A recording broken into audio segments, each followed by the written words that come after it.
ghostly mark. Cobwebs twine and shadows dance in this twilight somber trance.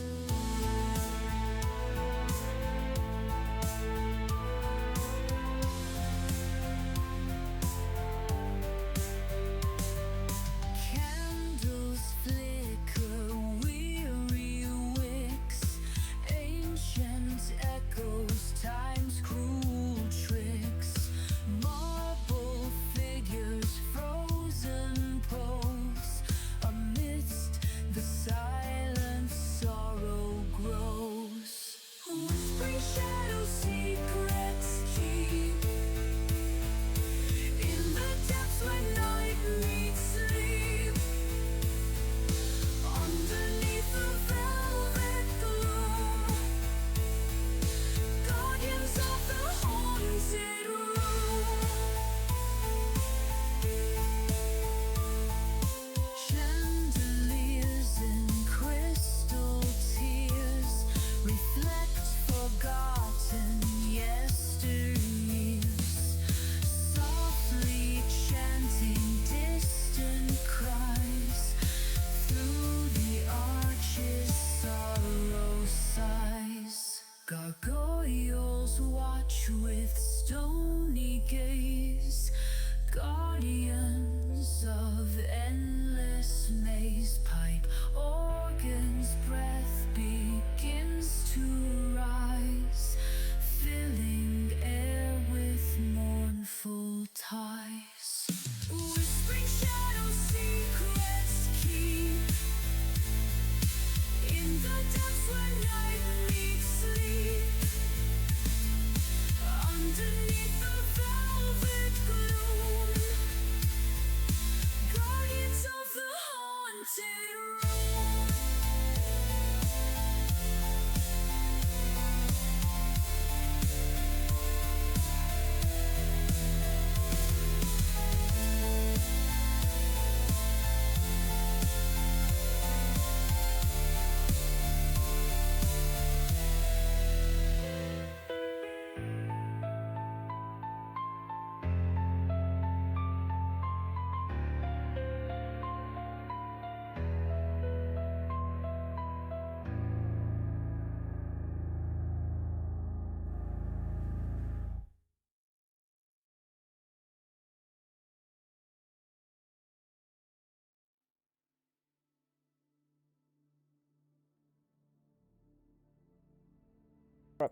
There we go. It helps if I press the right buttons. Good afternoon, ladies and gentlemen. We're here. I know what I'm doing. It's professional streaming all the way over here.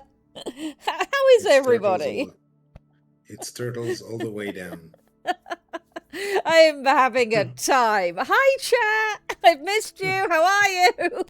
Yes, I've pushed all of the buttons, and surprisingly, it was me who had no sound this week, and Lictor was fine straight away. Yes, we are fine. Professional streamers. Do not worry. This is an order. Yeah, we go through a very intensive course to be able to stream on this channel and do everything correctly the first time. There's never any accidents. I'm glad I'm sounding great today. I have not replaced my microphone as yet, though there is an order in for a nice new one. But I'm glad it's behaving itself today. I'm going to get a bunch of hardware soon. Ooh, fabulous. I did get some new hardware myself this week because my monitor had been steadily dying for the last sort of month or so. It was working, but it wasn't as bright as it should be, which, considering its age, was perfectly reasonable. It was time for it to go to the great part heap in the sky. And Aiden got himself a new PC, which is fabulous, because it means he now has the capacity for doing way more editing stuff, which exciting. And it came with a monitor. So I was like, excellent, I will have the little monitor from this new PC, and that will tide me over. But it was, it's a much smaller monitor, but it works, and that was great. And then Aiden was like, sod it, we're getting new monitors. And he came home yesterday with a really nice 32-inch curved gaming monitor. So I've now got 3 screens, and it's wonderful. So I'm very happy. I am planning on switching to a curved monitor that is the central piece, and then another monitor that's going to be vertical, sitting next to it, so I can read two different documents in vertical and work on the curved screen. Fabulous. Samurai, That no, is that is not the computer that has trouble pausing Saiven Filter. That is his old machine. He's got a whole load of stuff to do this weekend to sort of move things between the two machines so he has all the right hard drives in the right places. So that'll sort of be a next week thing. And, hopefully next week Saiven Filter will behave itself. Good night, my love. Good Lady night, Lictor Mrs. sends Lictor. girls. Yes, Lady Lictor, have good sleeps. Yes. Night Owl, the triumvirate has already been established. It's like Red, me, and Mo. Yes, and But Rome is in big trouble. But we will be sacking Rome. We will taking it out, whining and dining, and then things will be sacked in the Goth manner. Absolutely. Somebody was asking me how Wednesday was with the Beagles. The Beagles have been really good recently. And yeah, I'm sorry I wasn't with the science crew on Wednesday night. I was in quite a lot of pain and nobody needed me pained and grumpy and miserable at everybody. So I took a week away from science and cuddled the Beagles. We had the dishwasher fixed yesterday, and they were so good. They yelled very briefly when the gentleman arrived until he said hello to them, and then they were quiet the whole time he was here, even with all the mechanics he had to have going on. I was so proud of them. So they've been very good boogles. Very, very good boogles. There is some pet redeem from Wilf. I am petting the Empress because Ceres is on my hip, so she is getting the pets right now, and she's very happy about it. She is super Excellent. snuggly cuddly because she got to have some bacon today. Oh, did I say the bacon word? Yes, that's made you lift your head up, hasn't it? Yes. Yes, there's no more at the minute. Yes, There's no more bacon. baby girl. There is baby girl. There's no bacon though. Correct. The bacon has Ed been oh, consumed. Ed redeems another pet, and I do assume that the petting is being processed. As we speak. Absolutely. I am still petting the Empress. Smother the beagles in cheese. Do No. One of the ways I get them to come in when I've taken them outside to do their business is say, would you like cheesels for beagles? And then they get shredded cheese. Because I am a ridiculous, crazy dog lady and talk to my dogs like they are young children, like an idiot. So we do get cheesy beagles. I do the same thing with my fully teenage kids. So,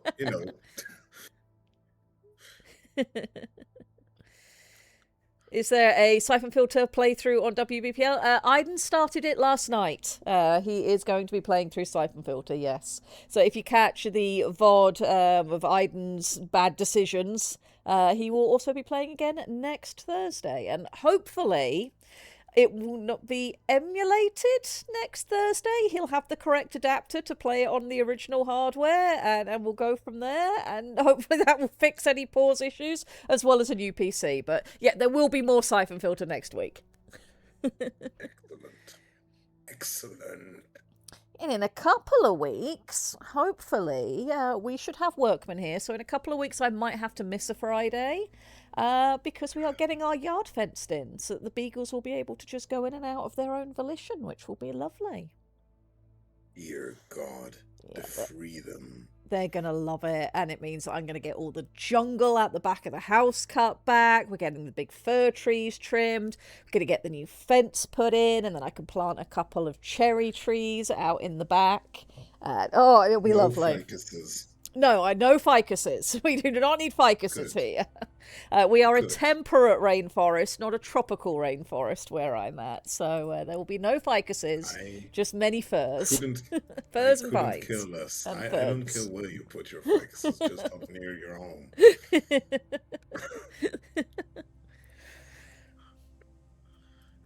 So yeah, it's exciting things going on in the Desir household at the minute, and also Shoal. Shoal is here. How is Chat? Has Chat been up to anything exciting? And has Lictor been up to anything exciting?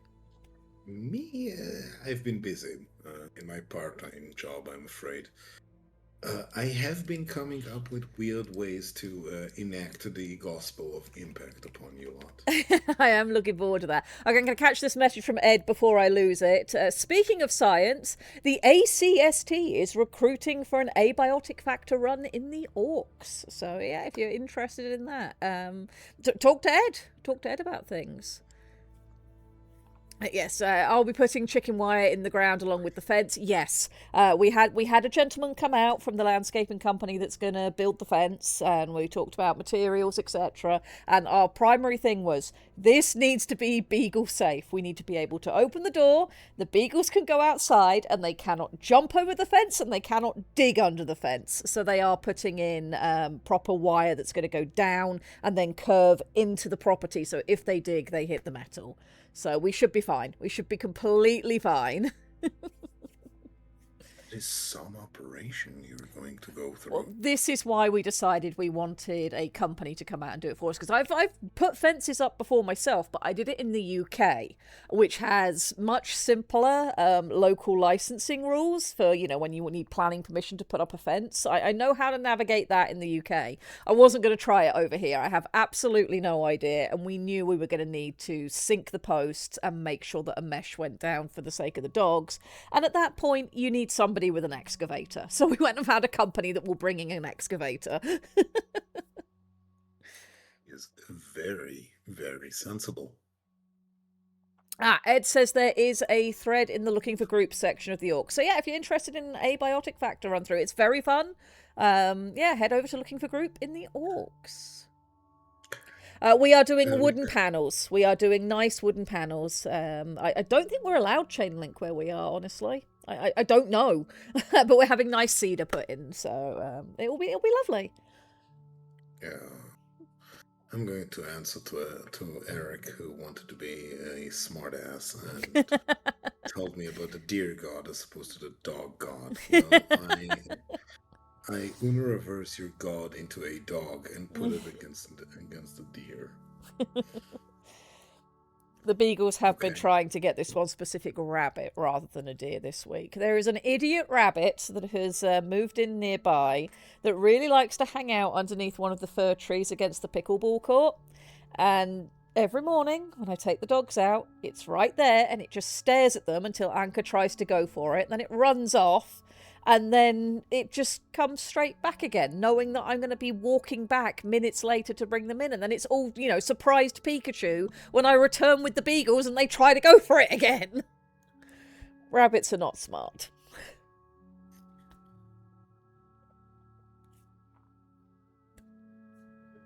I announce success and move forward. Yep, we have a palindrome. Yes. Language is a ridiculous. Palindromes are great.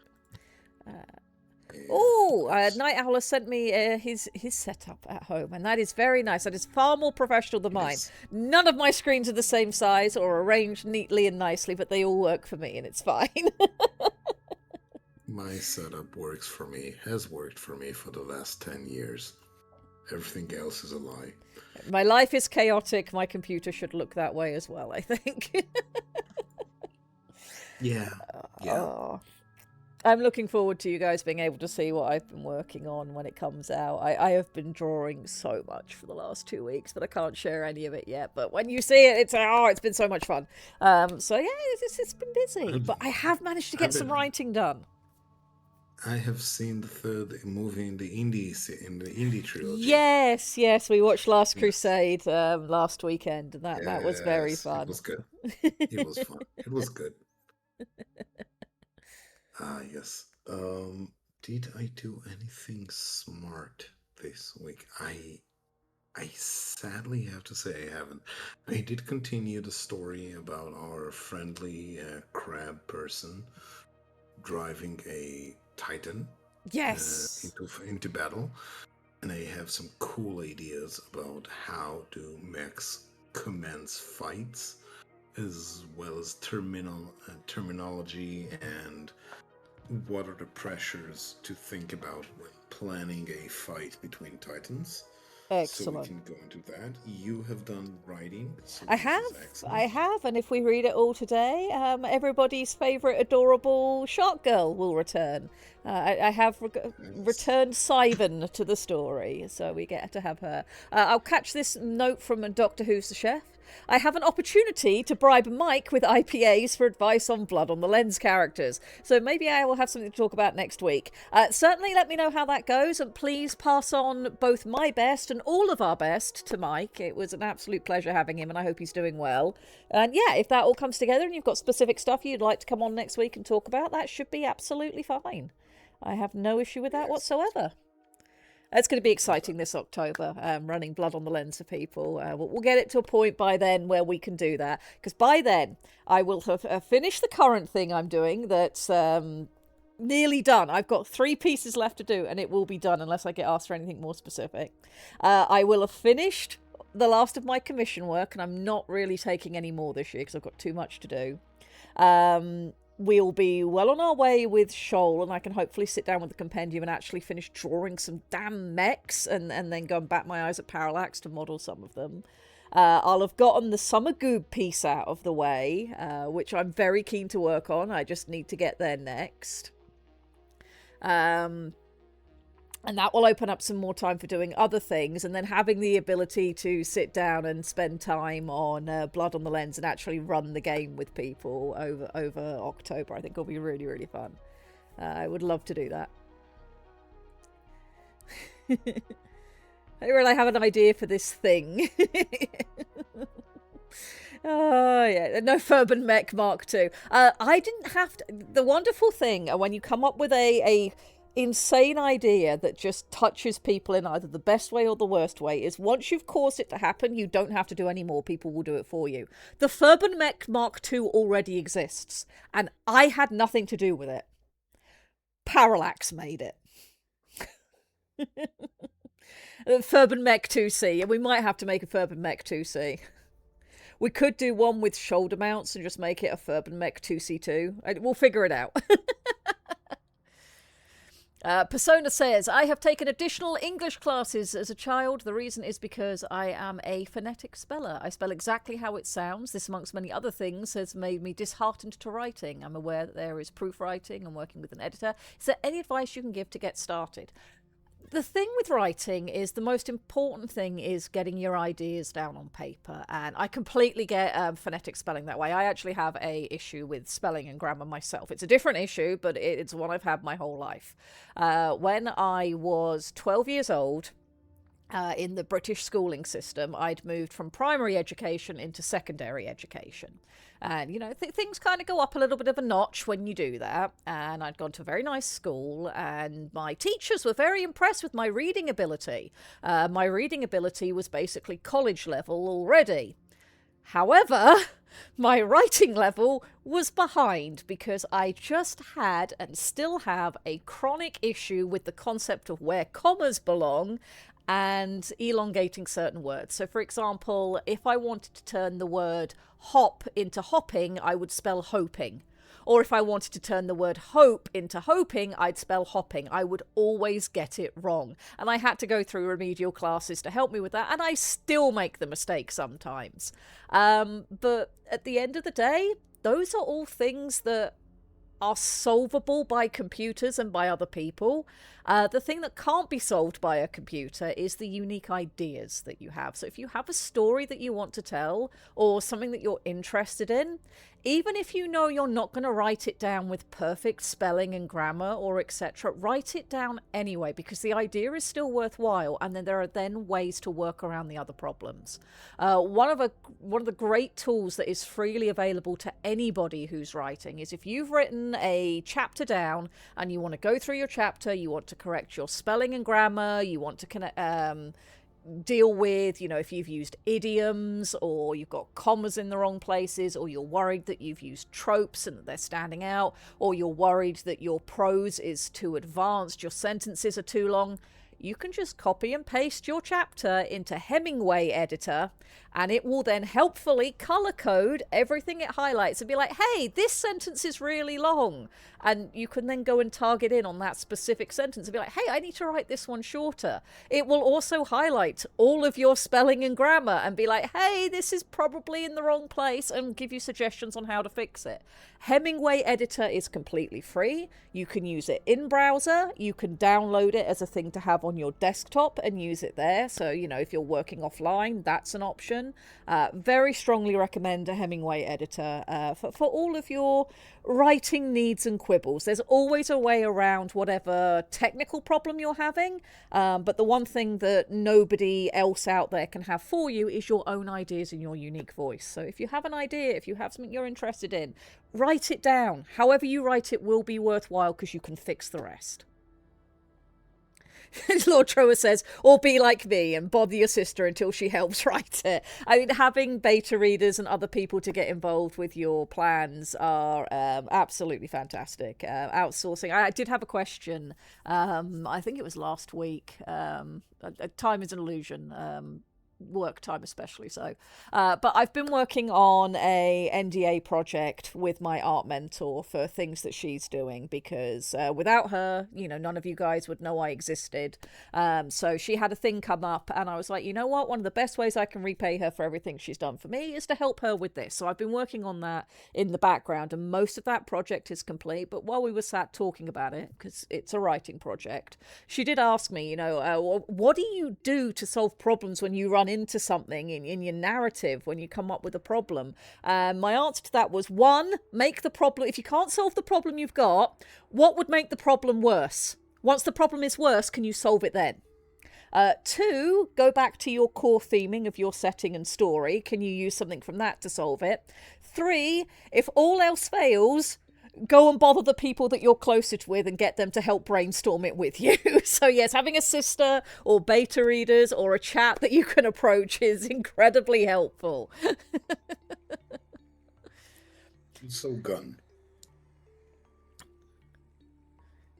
Just saying. Guns are exceedingly useful in these situations. Tilak says, I don't know if I could do that beyond grammar. My brain is incredibly stubborn on word structure at times. Well, that's the wonderful thing with things like Hemingway Editor. It doesn't just fix it for you. It highlights everything and gives you suggestions. If you're like, no, I wrote this sentence this way because this character uses this specific language, you can just ignore it. But then if it's got a sentence where it's like, hey, you've spelled abruptly instead of abundantly, that's really helpful. And that is correct. I used the wrong word. So I like Hemingway Editor because it color codes the kind of issues it's showing you. I do find it very, very useful. Useful things are useful. Would imagine. Ed says, don't be ashamed of putting out shit, because it's not as shit as you think of it, and by doing anything you get better. That's absolutely true. It was one of the things I wanted to talk about this week as well, is the state of where we're at with the novel that we're working on, and I'll come back to that later. But yes, so usually creators are always their harshest critics, and nothing says the first thing that you write down has to be perfect. It has to exist for you to make it perfect. That's why we talk a lot about overcoming the blank page syndrome.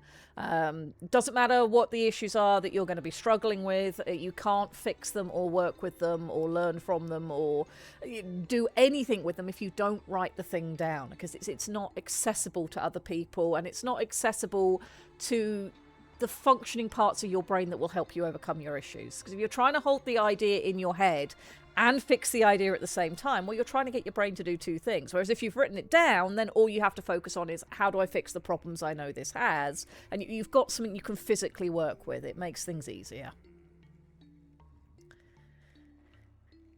That is reasonable. My birth city tried to put phonetic writing learning into practice. They dropped that after a single year, but it took my cousin, who was one of the unfortunate kids exposed to this, 5 years to get rid of the horrible practices they tried to instill.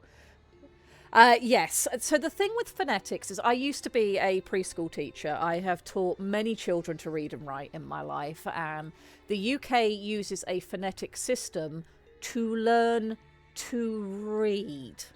There is like a companion phonetic stuff for learning to write, but the concept isn't to go, oh well, it sounds like this, so you write it like this. It's a case of no, you need to know what the letters sound like to learn to pronounce them to read. But we then would do consistent worksheets for what the letter forms are, and then as you get older, you start talking about blended sounds, etc. So phonetics have a place in learning, but unfortunately, English is a very complicated and versatile language. And part of the reason it's so versatile is because it is so complicated, and there are just certain things you cannot bypass or shortcut or make simpler and still have the language do the jobs that we've unfortunately become used to it doing. English is just one of those languages that is necessary in the modern world.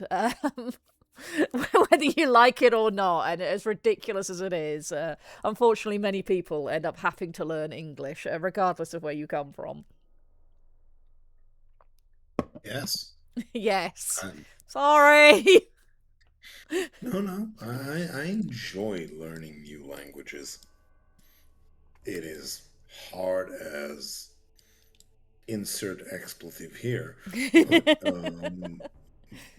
But it is useful, and again, I couldn't have gotten to the point where I say Russian is what happens when you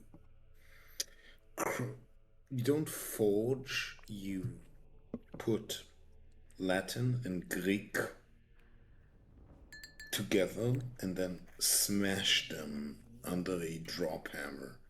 This is how you get Russian. This is how you get Russian. You take you take Latin. You take Latin conjugation. You take Greek stupidity. I have no other word for it. Coyness stupidity. And you use a drop hammer to cold forge them into a single lump sum, and add 300 years of Vodyanoi drowning people in a lake. So they'll get over it. All right, some other comments from chat. Von Volkenstein says, my problem with writing is I think too fast, and on computer I have clumsy fingers. A really good way around that is get yourself a little dictaphone and just talk your ideas into it, because then you can type them out at your leisure and replay things as you want to. I have a little dictaphone. I mean, it seems like old tech at this point, but dictaphones are great. I have a little dictaphone where if we're going to be out for a long period of time, I always carry one with me in case I have ideas that I want to remember. And I'm out and doing things. I don't want to stop and write it down. I just yell it into the dictaphone. And because it's on the dictaphone and not my main phone, one, it's not clogging up space. And two, I know that's where specifically all my writing ideas are. And they're very cheap. Yeah, they're very cheap these days. So yeah, if you find typing things out and you can't get your ideas down quick enough, a dictaphone might help you with that. Let's see, what else have we got? Game company co-owners often spend time at the coffee shop to brainstorm. Yeah. And one of the things with coffee shops is taking yourself outside of your basic environment and sitting somewhere else for a specific purpose can help put the brain into a different gear. So going to a coffee shop for your initial sort of brainstorming, just sitting in the atmosphere and surrounded by people and that sort of soft background noise and the smell of coffee, it can be very stimulating for just letting ideas flow.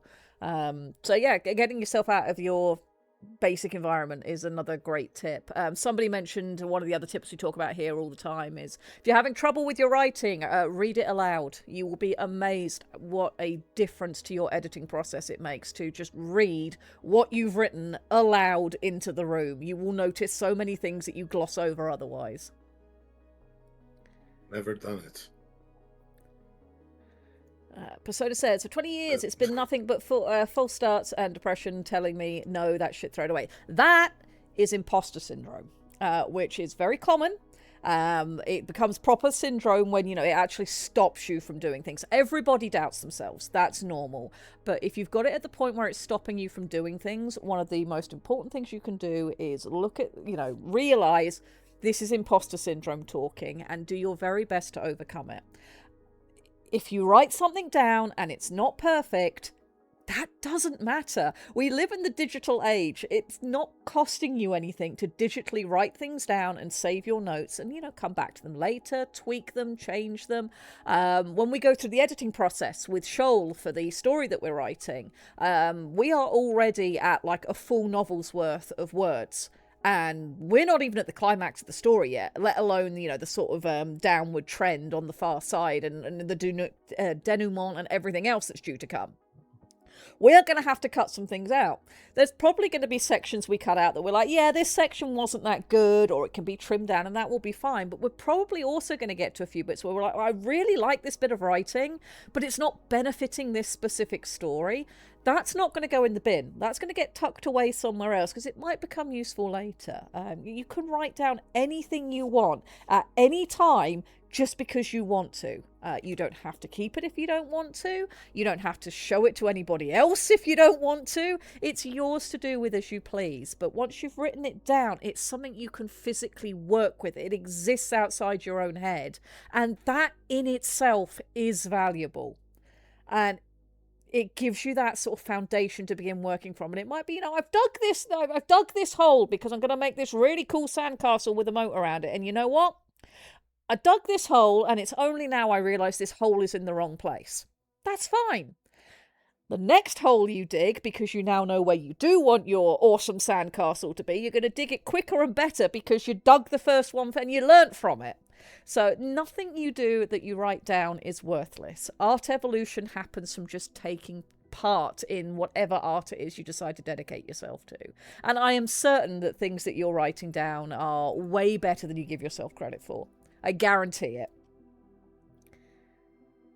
My favourite advice lately has been just start with 100 words and see what happens. Yeah, it's one of the purposes behind NaNoWriMo with the, trying to write a novel in a month is even if you don't succeed in writing a novel in a month, if you sit down with a word count in mind and you do your best for a month to try and hit it, by the time you get to the end of your first November trying to write a book, the habit of writing, whether it's 100 words or 1,000 words or whatever, because you've gotten into the habit of doing a little bit every day or a little bit every 5 days out of the week and then you have the weekend off, that habit becomes easier to maintain. And it sort of makes writing a natural part of your life instead of it feeling like this sort of task you have to gear up to do. It's the same with art. When I started studying my art course for becoming a proper artist instead of just a hobbyist, one of the first pieces of advice from that was to take time aside every day to just do some basic exercises. If you do nothing else, just do some basic exercises. If you're sat doing nothing and you've got a napkin and a pen, just practice drawing boxes or whatever. Because getting into the habit and making it not feel like a challenge that you have to overcome, it's just a natural part of your day, helps to wear down some of those blocks that can get in the way of creativity. All right, let's see. Catch up on more chat. You guys have been saying a lot this week. It's lovely. Yeah. Yeah.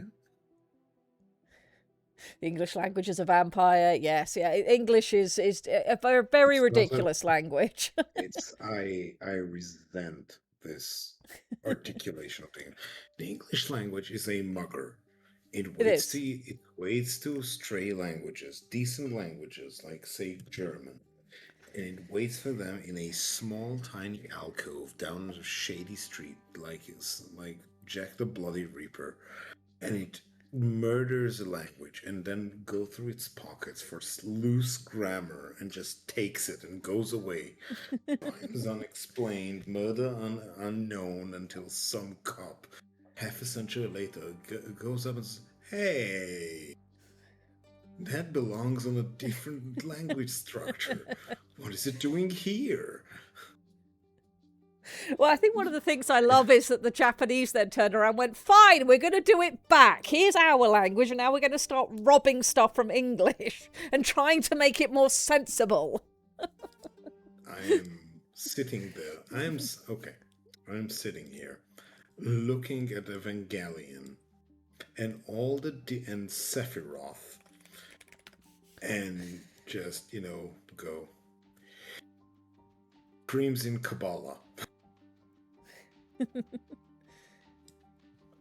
this is what I'm doing about Japanese people, okay, and their usage of foreign cultures. They do it right. I adore them. I love them. It's everything I ever wanted. Also, screams eternally in weird words. And then you've had my rant. I can rant all day long. Yeah. I will cease now because we have It's other okay. stuff to Ranting do. is what we do here. We do have about 2 hours or so this week from this point onwards because excellent news, chat. BB is back this week. She will be here at 2:30 my time, which will be 5:30 EST, with the Xenonauts 2 this week, I believe. But she has a desk now, so you guys are going to get a BB this week as soon as we are done here. And yeah, she'll be able to catch you up on what she wants to about what she's been up to. But she has a desk, which is the most important thing. So you guys will have BB this afternoon. I know she's also planning on being here next week with some special stuff. So yeah, please be very kind to BB because I know she's missed you guys. I think that would be excellent. Yeah. All right, so things we have this week. I did want to do some general writing chatter, which we've done a fair bit of already, and we've got time for more. I finished chapter 10, and I've started chapter 11 based on the discussion we had last week, and Lictor has been writing as well. So it's really, where do you want to go from here, chat? Do we want to talk about the current state of the novel? Actually, you know what? I think, no, that is what I'm going to talk about because it's kind of relevant to the conversation we've had so far. English used to be a sensible German dialect, and then the Romans and Saxons arrived. Yeah, among other things. Just Okay. the Celts and the Picts got their fingers into it as well before that. So I have some messer grinding to do about that last sentence. Okay. And any of you who know what a messer is should be aware. baby girl. Hi. I'm being this invaded by a desire. beagle. Oh, good That's girl. what he should be. Good girl. Oh, she's a croissant. I have a beagle croissant on my hip. I also blame the French. I mean, yes. I mean, guilty. What can I say? Persona Freak says, different writing styles have different approaches. Is there any argument about different writers, like one who writes a playwright or a script versus a novelist? So what you're talking about there is your medium, and medium can make a big difference. You're not going to write, for example, a video game in the same way that you'd write a movie, in the same way that you'd write a book, which is a lesson that I really wish David Cage would learn. But yeah, your medium makes a difference. Your genre can make a difference. One of the most interesting books, or book series, I should say, that I read to my book club was a series of novels called The Glass Books of the Dream Eaters. And this series was interesting both in terms of what the idea was and the story and the characters, which we absolutely loved. And the Cardinal is a character that I will remember for all of my days because I love how he's written. And Miss Temple as well is just a great character. But what made that book series so interesting is the person who wrote it works on stage plays. And the effect that this had was that he released this story as an episodic web serial before it actually became full novels. But you can tell reading that book that he is a playwright first. The way that the scenes are ordered and the action happens, it feels like it's written by somebody who is imagining, the stage scenery and how the characters will move across the stage before, the curtain comes down between scenes and you change your set. So because that was his background, that affected the way he wrote a novel. But he was very passionate and clearly cared about the story that he was telling. So it really worked really, really, really well. So yes, your medium can have an effect, but sometimes it's really good to go cross-medium and take knowledge that you've learned from one thing and apply it to another. I mean, my personal conceit is that as long as you've got an idea that you're passionate about and you're willing to put the work in to make it come across the way you intend to an audience, that's all that matters. But you are right to bring up that, there is argument about different writers and different writing types. A script is a different thing to a novel, is a different thing to, game dialogue or stage direction, etc. And if you're writing something that is a specific piece of media, getting input from people who work in that industry is important. I mostly write novels. I write novels and short stories and that kind of prose. So if you're looking to specifically write a script for a play, go on YouTube. You will find plenty of people willing to give you advice about that will know way more about that than I would.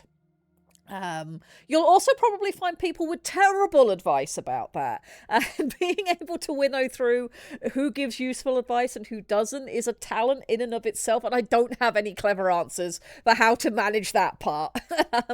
There is a ton of writing advice out there for novels that I really don't agree with. There's a ton out there that's really, really good. And for me, what's interesting is one of the writing coaches that I find most compelling is a lady called Abby Emmons. I find that her advice is generally well-grounded, applicable, useful. She presents it in a way that's understandable, and I can understand the point of it, and I can learn from it, and I can apply it to my own writing, which is interesting because I hate every single one of her books. Because she writes romance and it's not my genre and I'm not interested. She writes very sort of warm and comforting romance. Great human stories. She writes very good books. They're just not for me. It is not my thing. It is not what I'm interested in. If we gave her Hungry Like the Wolf to rewrite, she'd have rewritten it as a very different story. Doesn't mean that her advice is bad, however. She doesn't write things I personally enjoy, but her understanding of the foundational elements of the craft is very solid, so I find her advice helpful. But yeah, I don't enjoy any of her books. Meanwhile, there are people out there who are very personable and will talk about, fantasy and etc. and say, you should do this and you shouldn't do that. And I'm sitting there listening to some of that advice and I'm like, I mean, you're right in some occasions, but there are some occasions where that's exactly what you'd want to do because it's narrative dependent and what message you want to bring across to the audience dependent and tone dependent. I mean, some of these things you're talking about that characters should never do. I mean, yeah, if you're writing this kind of book, but what if you're writing a gothic fantasy? Then you would want these characters to do those things because that's part of the art form for that genre. So, you have to sort of winnow your way through what's out there. Think. And it can be hard. I It can be hard to know when you're getting good advice versus bad advice. It's not an easy thing to do. Yeah. I always find thinking particularly troublesome. Archon Erica says, for instance, if you want to learn how to write a TV series, go read Handbook for Mortals and then do the opposite of that. So the thing with Handbook for Mortals, I don't know how many people in chat are aware of that book. Chat will have to let me know. Do you guys know about Handbook for Mortals? The what now? All right, so Lictor doesn't know, so I'm going to tell Lictor anyway. Okay, we'll get to that in just a second. Lictor being illiterate? Yes. No, in this case, you should. Not knowing this book is a good thing. That's a normal thing. All right, Wolf said, I don't remember who said it, but I once heard advice described as being like a map. There are many ways to make a journey, but people will tend to give you the map that worked for them, and it may not be the same for you. Yes, that's very true, and it depends. What do you want to do? Are you trying to get straight from A to B? Then, you're going to want a certain map and set of directions. Do you want to take the scenic route? Then it's going to be a completely different set of directions. So I think that's a very good way of talking about it. Night Owl says, Reg, you've told us about it at length. Well, apparently Lictor doesn't remember. Right? Please. Okay. No. Please tell me what you're talking about. I absolutely will. I will, I promise. Because the name probably hasn't stuck. But I do Hoy have Leopard a says relatively hello. relatively useful bit of memory. I can usually remember stuff. Doctor Who, have a wonderful time at the theatre. Spamalot is a wonderful show. You will have a great time. Enjoy yourself. Okay, so Handbook for Mortals. This is a book that was written by a lady called Lanny Sarum in the wake of the Twilight explosion. Unfortunately, she released it way too late to really capitalise on the Twilight explosion, and she also managed to write a worse book than Twilight. Instead of it being, you know, the forbidden romance between a block of wood teenage girl and a very predatory weird vampire and a werewolf, it was a love triangle between a 20-something-year-old witch and two other performers at a stage show, one of whom is the backstage director and one of whom is a musician. And it's so poorly written that from the moment that you have the love triangle introduced, you already know how it's going to end. Lanny Sarum can't write. She just basically describes herself as the main character. The main character has horrendous Mary Sue vibes. I mean, her name, just to start with, is Scheherazade, and she insists on being called Zaid. Wait. How you get from Scheherazade to Zaid, nobody knows. But there we are. She also plagiarized the cover art of the book and scammed her way to the top of the New York Times bestseller list for like all of a day before the entire reading community was like, hold on a second, this doesn't make sense, and got it withdrawn. And fun fact, Geek Nation was involved in that. So, you know, if you wanted to tie Felicia Day to another controversy, here you go. Anyway, terrible book, terribly written, worse than Twilight. I will do one point about Scheherazade. Scheherazade. The correct pronunciation is Scheherazade. So that still doesn't explain how we get to Zaid, which is the character's name. If you take the last two letters in the name and contract them, you get Zaid, which works if you don't know any of the languages involved. It wouldn't be such a big deal, except that she makes such a thing about people mispronouncing her name when, my dude, you introduce yourself to people with a nickname of your full name. Don't bother telling them about your full name till later. And then the way that you want your nickname pronounced compared to the original name is two completely different things. And you really don't have a right to be going off about how people mispronounce your name. Which, incidentally, Lanny Sarum does about her own name. And I'm not sure how you'd pronounce Lanny incorrect. It's not exactly hard to get right, but regardless. You can pronounce it Lanny. I mean, you could, and that would still also be fine. And why would you make a huge deal about that? You just correct it once and it wouldn't be a huge deal. I hate this book so much. It's such a bad book in every way, and it was written with the intention that she wanted it to be made into a movie, and it's clear that what she wrote first was a screenplay for a movie, and then when none of that happened and started to fall through and she wanted to try and get it out there in another way, she turned it into a novel to try and get the novel to be a bestseller to make it into a movie. And she didn't do a good job of translating it from a screenplay to a novel, let's put it that way. Gee whiz. My surprise is unlimited. I do not have enough surprise. I'm sorry. What will I do?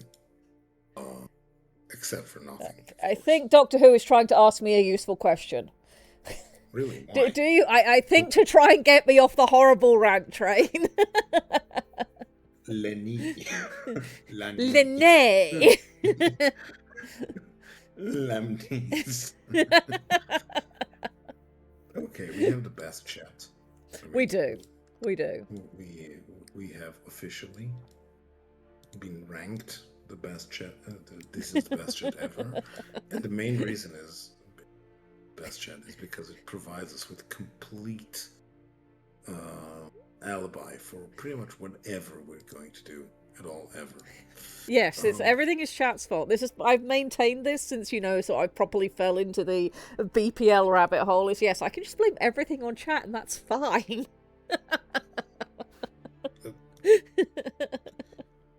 So, while I am being supremely stupid about it, yes. What was that Doctor Who wanted to say? I don't know. I haven't seen a specific question come up yet, but I think Doctor Who was trying to, for my own sanity, get me off the terrible rant. Sanity. It's for the weak. No, it's not for the weak. Oliver says, if the police ask us, we don't know you. Correct. I mean, okay. Handbook for Mortals, to make one comment about it for anybody who hasn't been here before, Handbook for Mortals is, as Eric intimated, an excellent example of what not to do. So if you and bad examples can be really good to learn from. My book club did make me read Twilight, and it was a very good example of many things not to do. And I have more respect for Twilight than I do for many books that have come after it, for the simple reason that the author does have a single redeeming quality. She has always said, because she knows there's a lot of negative press about her books, as there rightly should be, but she has always said that, I know my writing's not for everyone, and if it's brought joy to anybody, I'm grateful for that. I don't think she's made any useful use of the criticism that she's received, but she's aware that criticism is out there, and perhaps she's tried to apply it in certain places, and just I personally don't feel she has a particularly good grasp of the skill to be able to do so, but she does have that. People like Lani Sarum, the person who wrote 365, the person who wrote After, these are people who cannot hear criticism and also just do not have an understanding that there is something abhorrent about their work and the way they do it. I'd say the same about E.L. James as well, who was the 50 Shades of Grey lady. She's a fascinating study in what not to do, because she took the criticism from 50 Shades of Grey, tried to apply it to the Mister when she wrote that, and the way that her aggressiveness over being criticised for 50 Shades comes out in her writing in the Mister is just fascinating to watch, because at that point you're not reading somebody's genuine creative output, you're reading somebody's tantrum to criticism on a different project, which is just, it's unique. The only other place that I've seen it is in the book I'm currently reading to my book club, which is Empress Teresa by Norman Bouton, who has a completely different set of issues, but his writing also has sections in it where he's clearly just having a tantrum about criticism that he's received. And it's fascinating to read. I mean, they do say you should put bits of your real life into your work to make it more realistic, but there are ways to do that wrong as well. Yes, Crafty Canuck, I am reading Empress Teresa to my book club. Is that the it's been interesting. Where she creates a hexagonal island? Yes, we haven't gotten that far yet, and some of book club are in chat, so don't spoil it for them, but yes, it's that one. We haven't got there yet. I am... Okay. you heard everything. You heard it here. You heard it first. You know. You have my condolences. I think it's condolences. You have something. You'll have to forgive. I think. Will you forgive? You don't have to. I do run a very unique book club.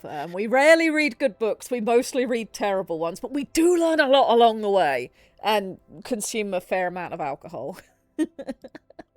As is appropriate. I will, for the sake of our time management, point out that we are withering happily. We are, and that's what Doctor Who was trying to do, was to break through my ranting. But we come here to have a bit of a rant, and it's sometimes educational, and things we've learnt today, overcome the blank page syndrome. There are tools out there to help you. Bad writing can be a great incentive to learn what not to do, which is just as important as learning what to do, and was probably partly behind why we had the Hungry Like the Wolf project. I think if I'd had a normal book club and I didn't have a book club where we read bad writing, I probably wouldn't want to tackle bad books and try and fix them. But fixing Hungry Like the Wolf was really, really fun. I think we had a good time doing that. So, it could be worth it. Things I learned in 10 minutes. Don't read Twilight, it's bad. I am glad to have imparted that lesson to you. And if you think Twilight's bad, never read Midnight Sun. I don't know how she got to the end of the series and decided to bring the series back. Must be she needed more money. And somehow managed to make it worse. Don't worry about it. Like, seriously, don't worry about it. Yeah, stay You're away gonna from end those badly. books. Stay away from those books. We can give you better ones. All right, let's move to Shoal then. Would you like, chat, to start with Lictor reading us his Titan fighting stuff that he's been doing, or would you like to jump straight into our main narrative? Yeah, chat. I still haven't talked about the thing that I was going to talk about with this, but that's fine, because we can always do it next week. Or later this week, depending on how time goes. It's fine. It's fine.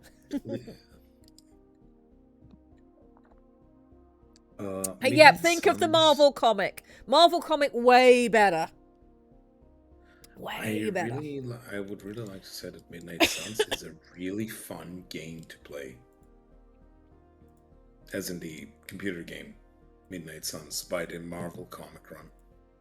It's really fun. That is fair. I really like it.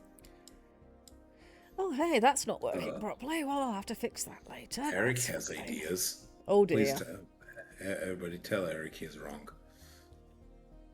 I thought we were going to have Knife Fin City. Knife Fin City. We do be having Knife Fin City. This is terrible, Red, and you should feel ashamed for it. Nope, I refuse, because I'm fairly certain I got it from chat some weeks ago. I'm going to blame chat.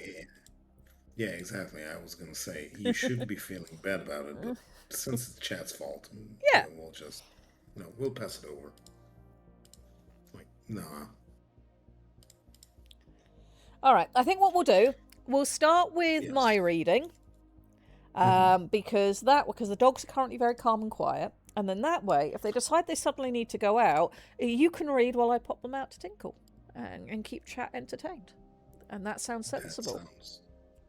That sounds eminently reasonable, which I sometimes have good ideas.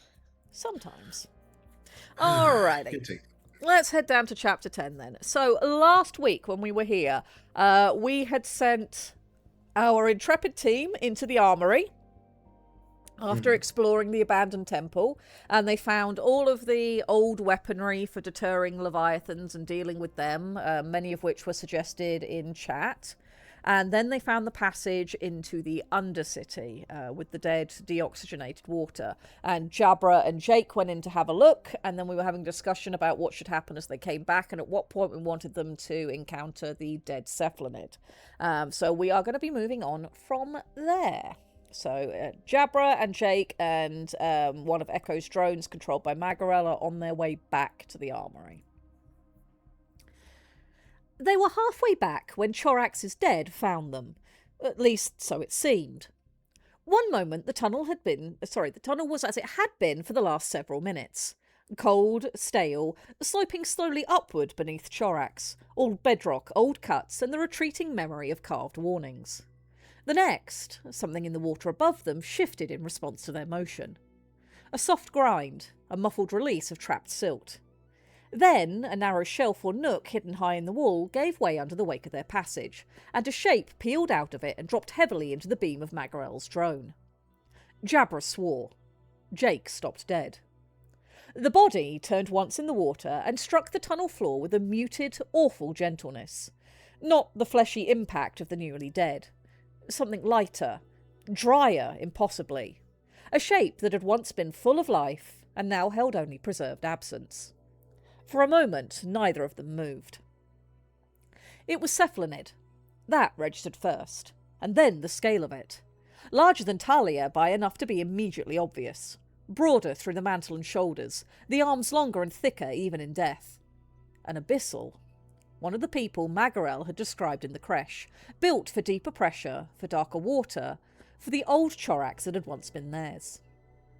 The body had been half mummified by centuries in sealed, salinated, oxygen-poor water. Not skeletal, not decayed in the ordinary way Jake's landborn instinct expected. The tissues had tightened and drawn in, preserving form in uncanny detail. Skin, if it was still fair to call it skin, clung in darkened, leathery folds to long limbs and the heavier shape of the torso. The mantle had collapsed inward somewhat, but not enough to erase the species or the person who had once inhabited it. The arms floated around it in a slow, reluctant halo, some still bent as if death had taken them midway through a clutching gesture. The face... Jake's breath caught. Unlike the temple statues, the features here remained. Not perfectly, not kindly, but enough. The mouth ridge, the sockets where eyes had once been, sealed now in the strange, dried way of things not meant to dry. The shape of the head and jaw. The remnants of what might have been clothing or harness still clung at one shoulder, rotted into strips around a set of old mineral fasteners. Jake had seen dead bodies before. Human ones, once, after storms and bad luck, and one occasion of a past family member. This was not the same, and yet it landed in him with the same cold, immediate human understanding. This had been someone. Someone who had not gotten out. The drone's light lingered over the body in a sterile white beam. Jabra was the first to move. Not towards the corpse at first, but upwards. She kicked hard and scuttled up the wall to the small broken nook from which the body had fallen, claws finding purchase in bedrock worn slick by long stillness. Her shroud had gone tight and focused, but there was a heaviness in it now too. Something sober, almost private. "There's a space here," she said, voice low over the comm. "Not a room, more like a wall cache or a passing nook." A pause, then sharper. "And carvings, more carvings. Mags, have your pet see this." The drone rose at once. Jake, meanwhile, was still staring at the abyssal cephalid on the floor. He hadn't realised Umi was listening in through the drone link until the counsellor's voice came through quietly in his ear. "Jake?" "He fell out of the wall," Jake said, which was obvious and stupid and the only thing he had. Umi was silent for half a beat. Then, very softly, "Yes." That was all. But the tone of it carried something deeply familiar. No scholar's distance, no fieldwork cheer. Just the simple acknowledgement of encountering the dead where they had been left. Jake pushed forward slowly, kneeling as much as the suit allowed. He did not touch the corpse, not yet. Up close, the preservation was even stranger. Salt crystals had formed in tiny, pale blooms along the seams of old tissue. Silt had gathered in the folds where a living body would have flexed. One tendril, one of the heavier abyssal hands, broad at the base and tapering into a partially collapsed gripping tip, still rested against the chest as if the person had died trying to hold themselves together. He found himself imagining the last moments without wanting to. Someone fleeing below the city. Someone finding this route, this little niche, these carvings.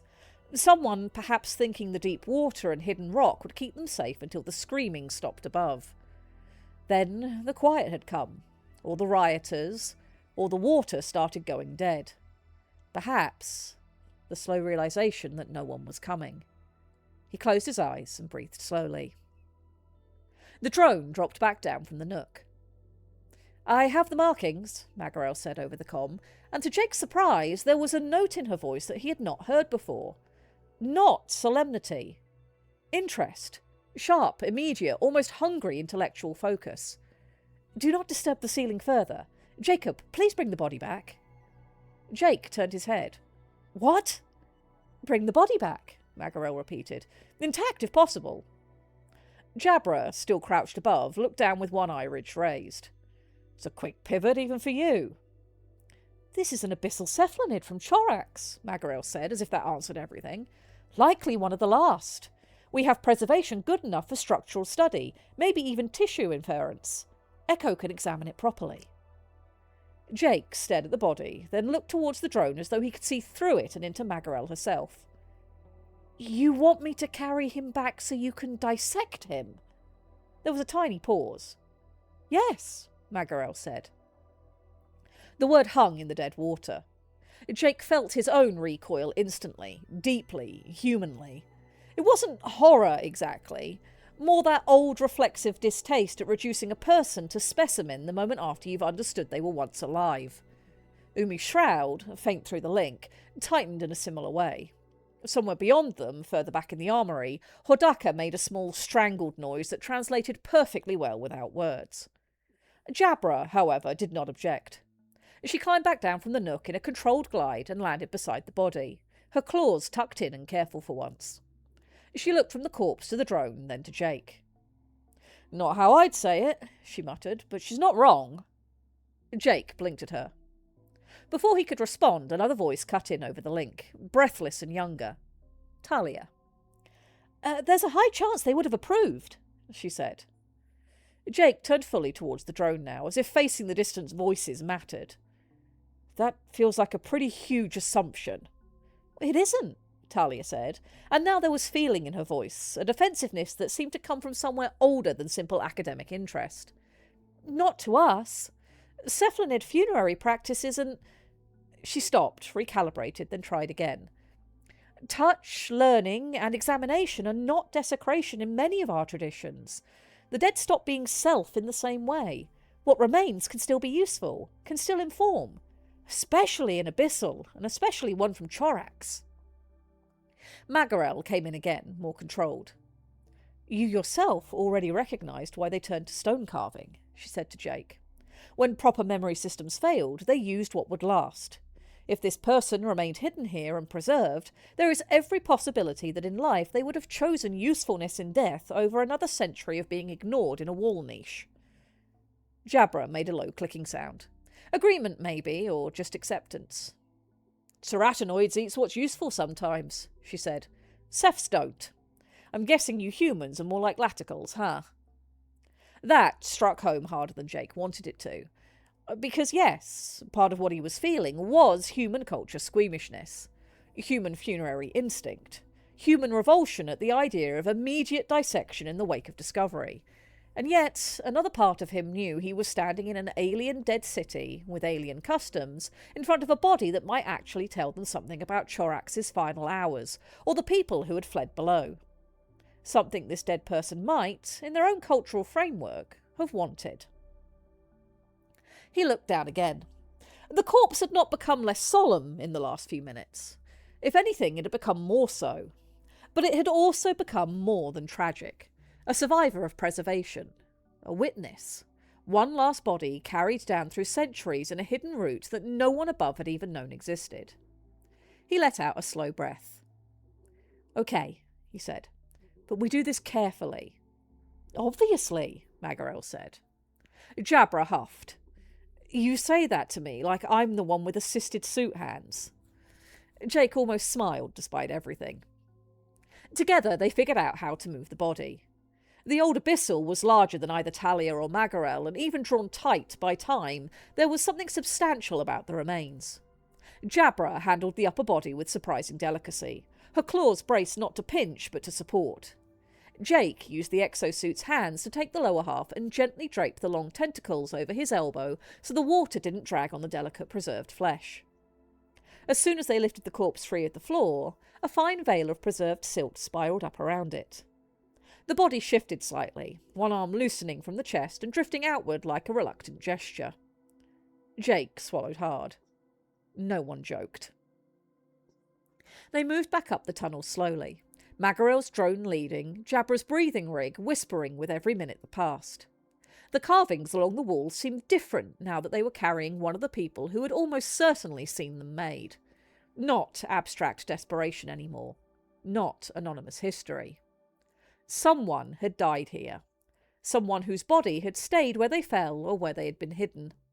Someone whose community had never come back for them because Chorax had never been safe enough, remembered enough, or living enough for that to happen. By the time the armory lights spread ahead of them through the reopened route, Jake felt a strange split in himself. Why have I spelt that way? That's not how we spell this kind of route. There we go. Part of him was full of quiet grief, human and immediate. Part of him was unavoidably excited. Because this mattered. Because it was evidence. Because the hidden route, the carvings, and now this preserved dead, all of it was changing Chorax from a story of public collapse into one of private survival. The Undercity had not just existed, it had been used. And the people who used it had left more behind than anyone above had guessed. When they emerged back into the armory chamber, conversation stopped. Everyone looked at what they were carrying. The quartermaster set his lunch bowl down with great care. Hodaka's shroud folded instinctively close, subdued at last. Umi drifted forwards a little, his expression unreadable, but his field full of quiet respect. Magarel was already moving. Bring them out here, she said, directing Jake and Jabra out to Echo. The great Titan sat with her body opened up to the interior analysis bay that made up much of her bulk. A cradle lay ready, hovered over by Echo's nearest tendril. Slowly, the Titan thrummed. Drone overhead. Be careful of the arms.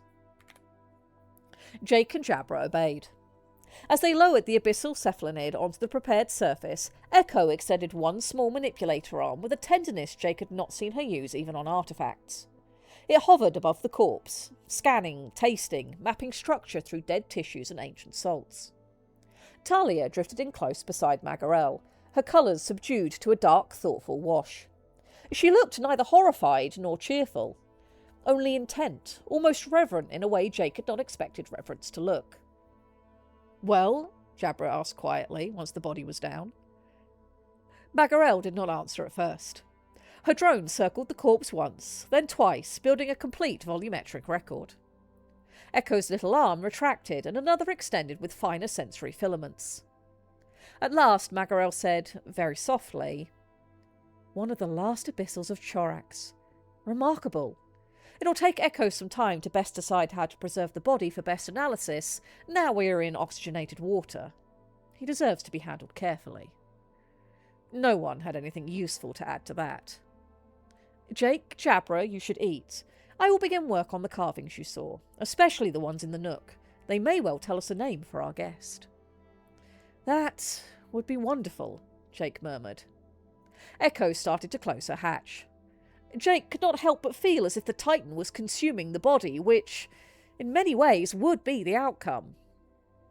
"It is their culture, Jake, but you are allowed yours to feel different, so long as you do not impose it on others," Keeler whispered, attempting to be reassuring.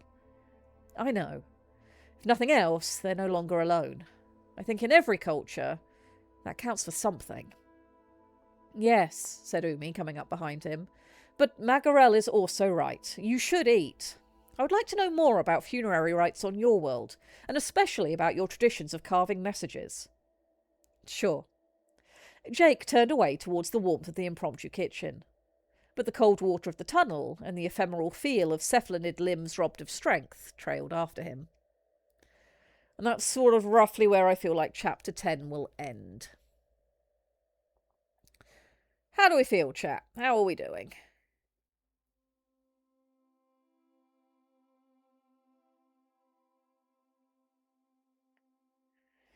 Oh, all right, let's see. What's chat been saying while I have been reading?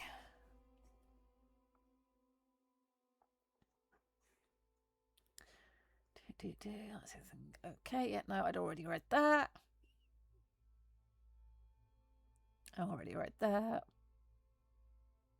Yep, Marvel Comics, Knife in City.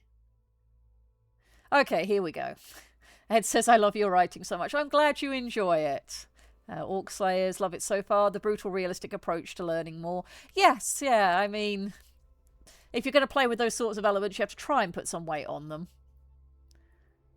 The would be a great addition to the text before Talia's line. Let me see if I can find where that would be.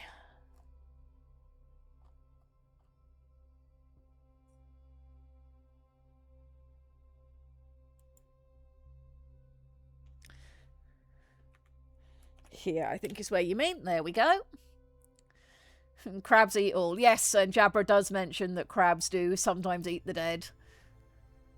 Perhaps often. Knowledge is paramount, beside they're not there anymore, not really. Yeah. It is a perfect area where if it was more horror that it could have started moving. Yes. Anyone else a bit hungry now? I mean, I assume you don't want desiccated, over-salted calamari. That doesn't sound like a good time for anybody. Alright, Discord is giving me some major issues. I am wondering if Lictor is still there.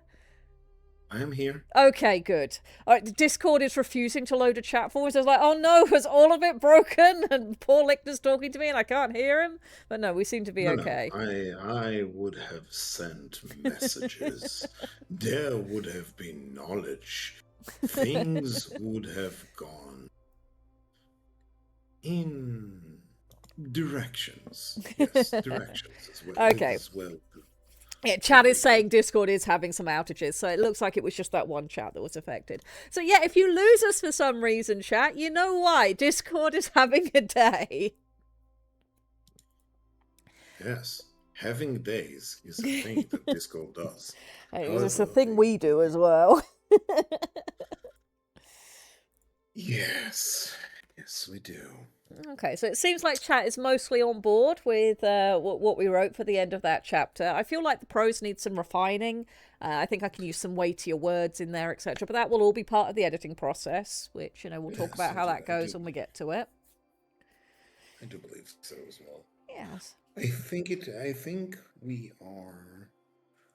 I think it contains everything and all the wariness thereof.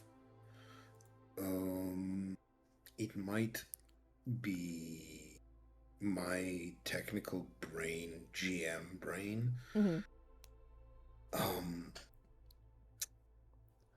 action descriptors of how things are being handled or moved around might be in order, but it's really my style versus yours. And I don't think you're wrong there. I think as and when I come back through to do another editing pass, I might be looking for a little bit more emotive language as well. So, sort of Jake giving some sort of internal examples of ways it would be done differently. And yeah, that's a little bit more of the sort of tactile readings that are coming in from the water. I don't think that would be a bad thing to add in, but I think that'll probably be something I do in editing. Yeah, this is really an editing thing. Yeah. The text is here and it feels a little bit rough, but mostly it feels existing and it delivers the points we want to use. So, being a high-ranking member in the cult of Dun, D-U-N, I believe this is done and we can move on forward without being so. Yeah. And this was the thing that I wanted to talk about earlier, is we are technically in one of the hardest parts of writing a book at the minute, at least for me, one of the things that I run into as being one of the hardest. I'll always get to a certain point in a story that I'm telling where I know there's enough changes that I want to make, and they won't be big sweeping changes, but things like, I know that doesn't fit quite right now. This doesn't sit quite right. I know I'm going to need to go back and edit this chapter, and I get to a point where my brain is holding two things at once. It is holding the concerns about things I know aren't good enough yet at the same weight and imbalance with, I know I need to finish writing the story, so I have it all here to work with as a whole thing when it's done. Because if I went back and edited now, anything we write after this point isn't there for me to use in that editing process, and I'd kind of be doubling up on the amount of work that I need to do. And it means that the rest of the story is sitting in my head instead of on paper to work with. And if I'm going to do an editing pass, having the ability to have the whole story there, so if I decide in editing to work in a reference to something that will come later, so it feels more satisfying to the reader when they get there, I kind of have to have at least written the basic version of that to be able to enact that in the editing phase. So I'm currently at the point where I have the things are wrong and the I need to carry on writing are both exactly level. And that's the easiest point for me to feel brain locked. And depending on the project and the time pressures I have on it, this is often the point where I'll walk away for a month. Because my brain is taxed, it's at its maximum.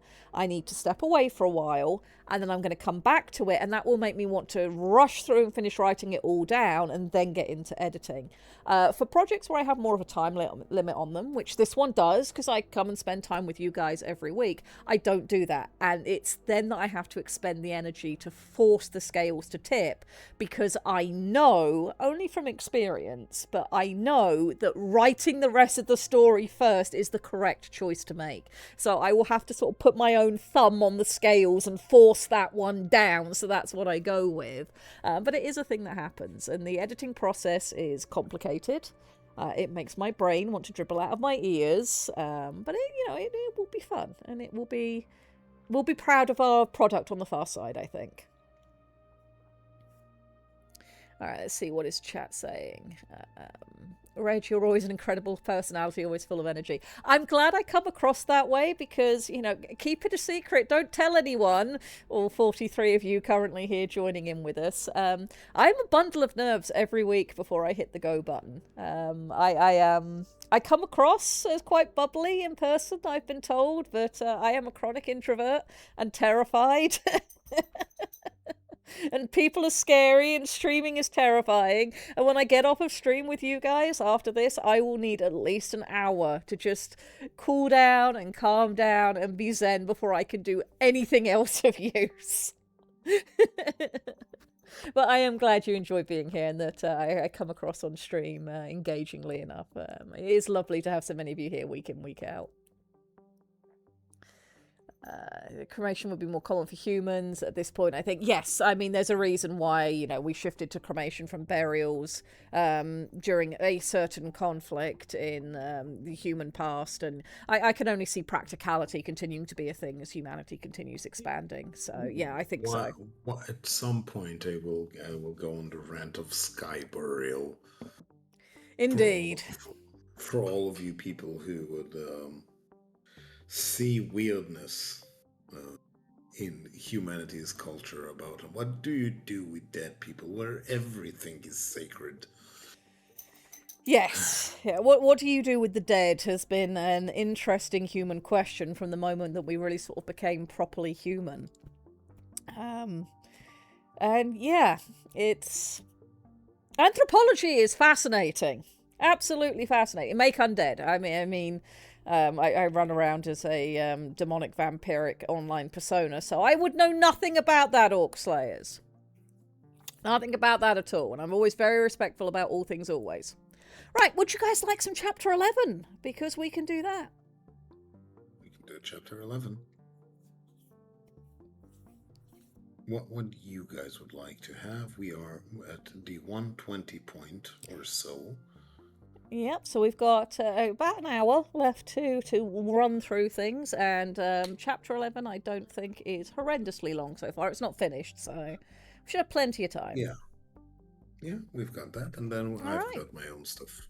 Beautiful, and let's do that. So I'm sure chat would love to see Saiven again, and Saiven does turn up in Chapter 11. There we go. The rest cycle after the Underroot discovery passed in a blur of work. No one said the obvious thing aloud, that if they had not found the hidden barricade, if they had not opened it carefully, if Jake had not followed the carved walls with such irritatingly human instincts, then Chorax would have kept one of its deepest secrets a little longer. But the knowledge of it sharpened everyone. The armory became their daytime centre of gravity. Echo anchored just outside the main broken threshold, with enough of her mass inside that her drones could move freely between the street, the armory, and the old service court. Nick shifted watch positions like a pale green conscience, one moment looming near the avenue, the next out in the temple square, the next standing broad-shouldered and motionless before the road that led deeper towards the civic ruins. Twice he fired deterrent shots at distant motion likely to be more siphon rays. Twice nothing came of it.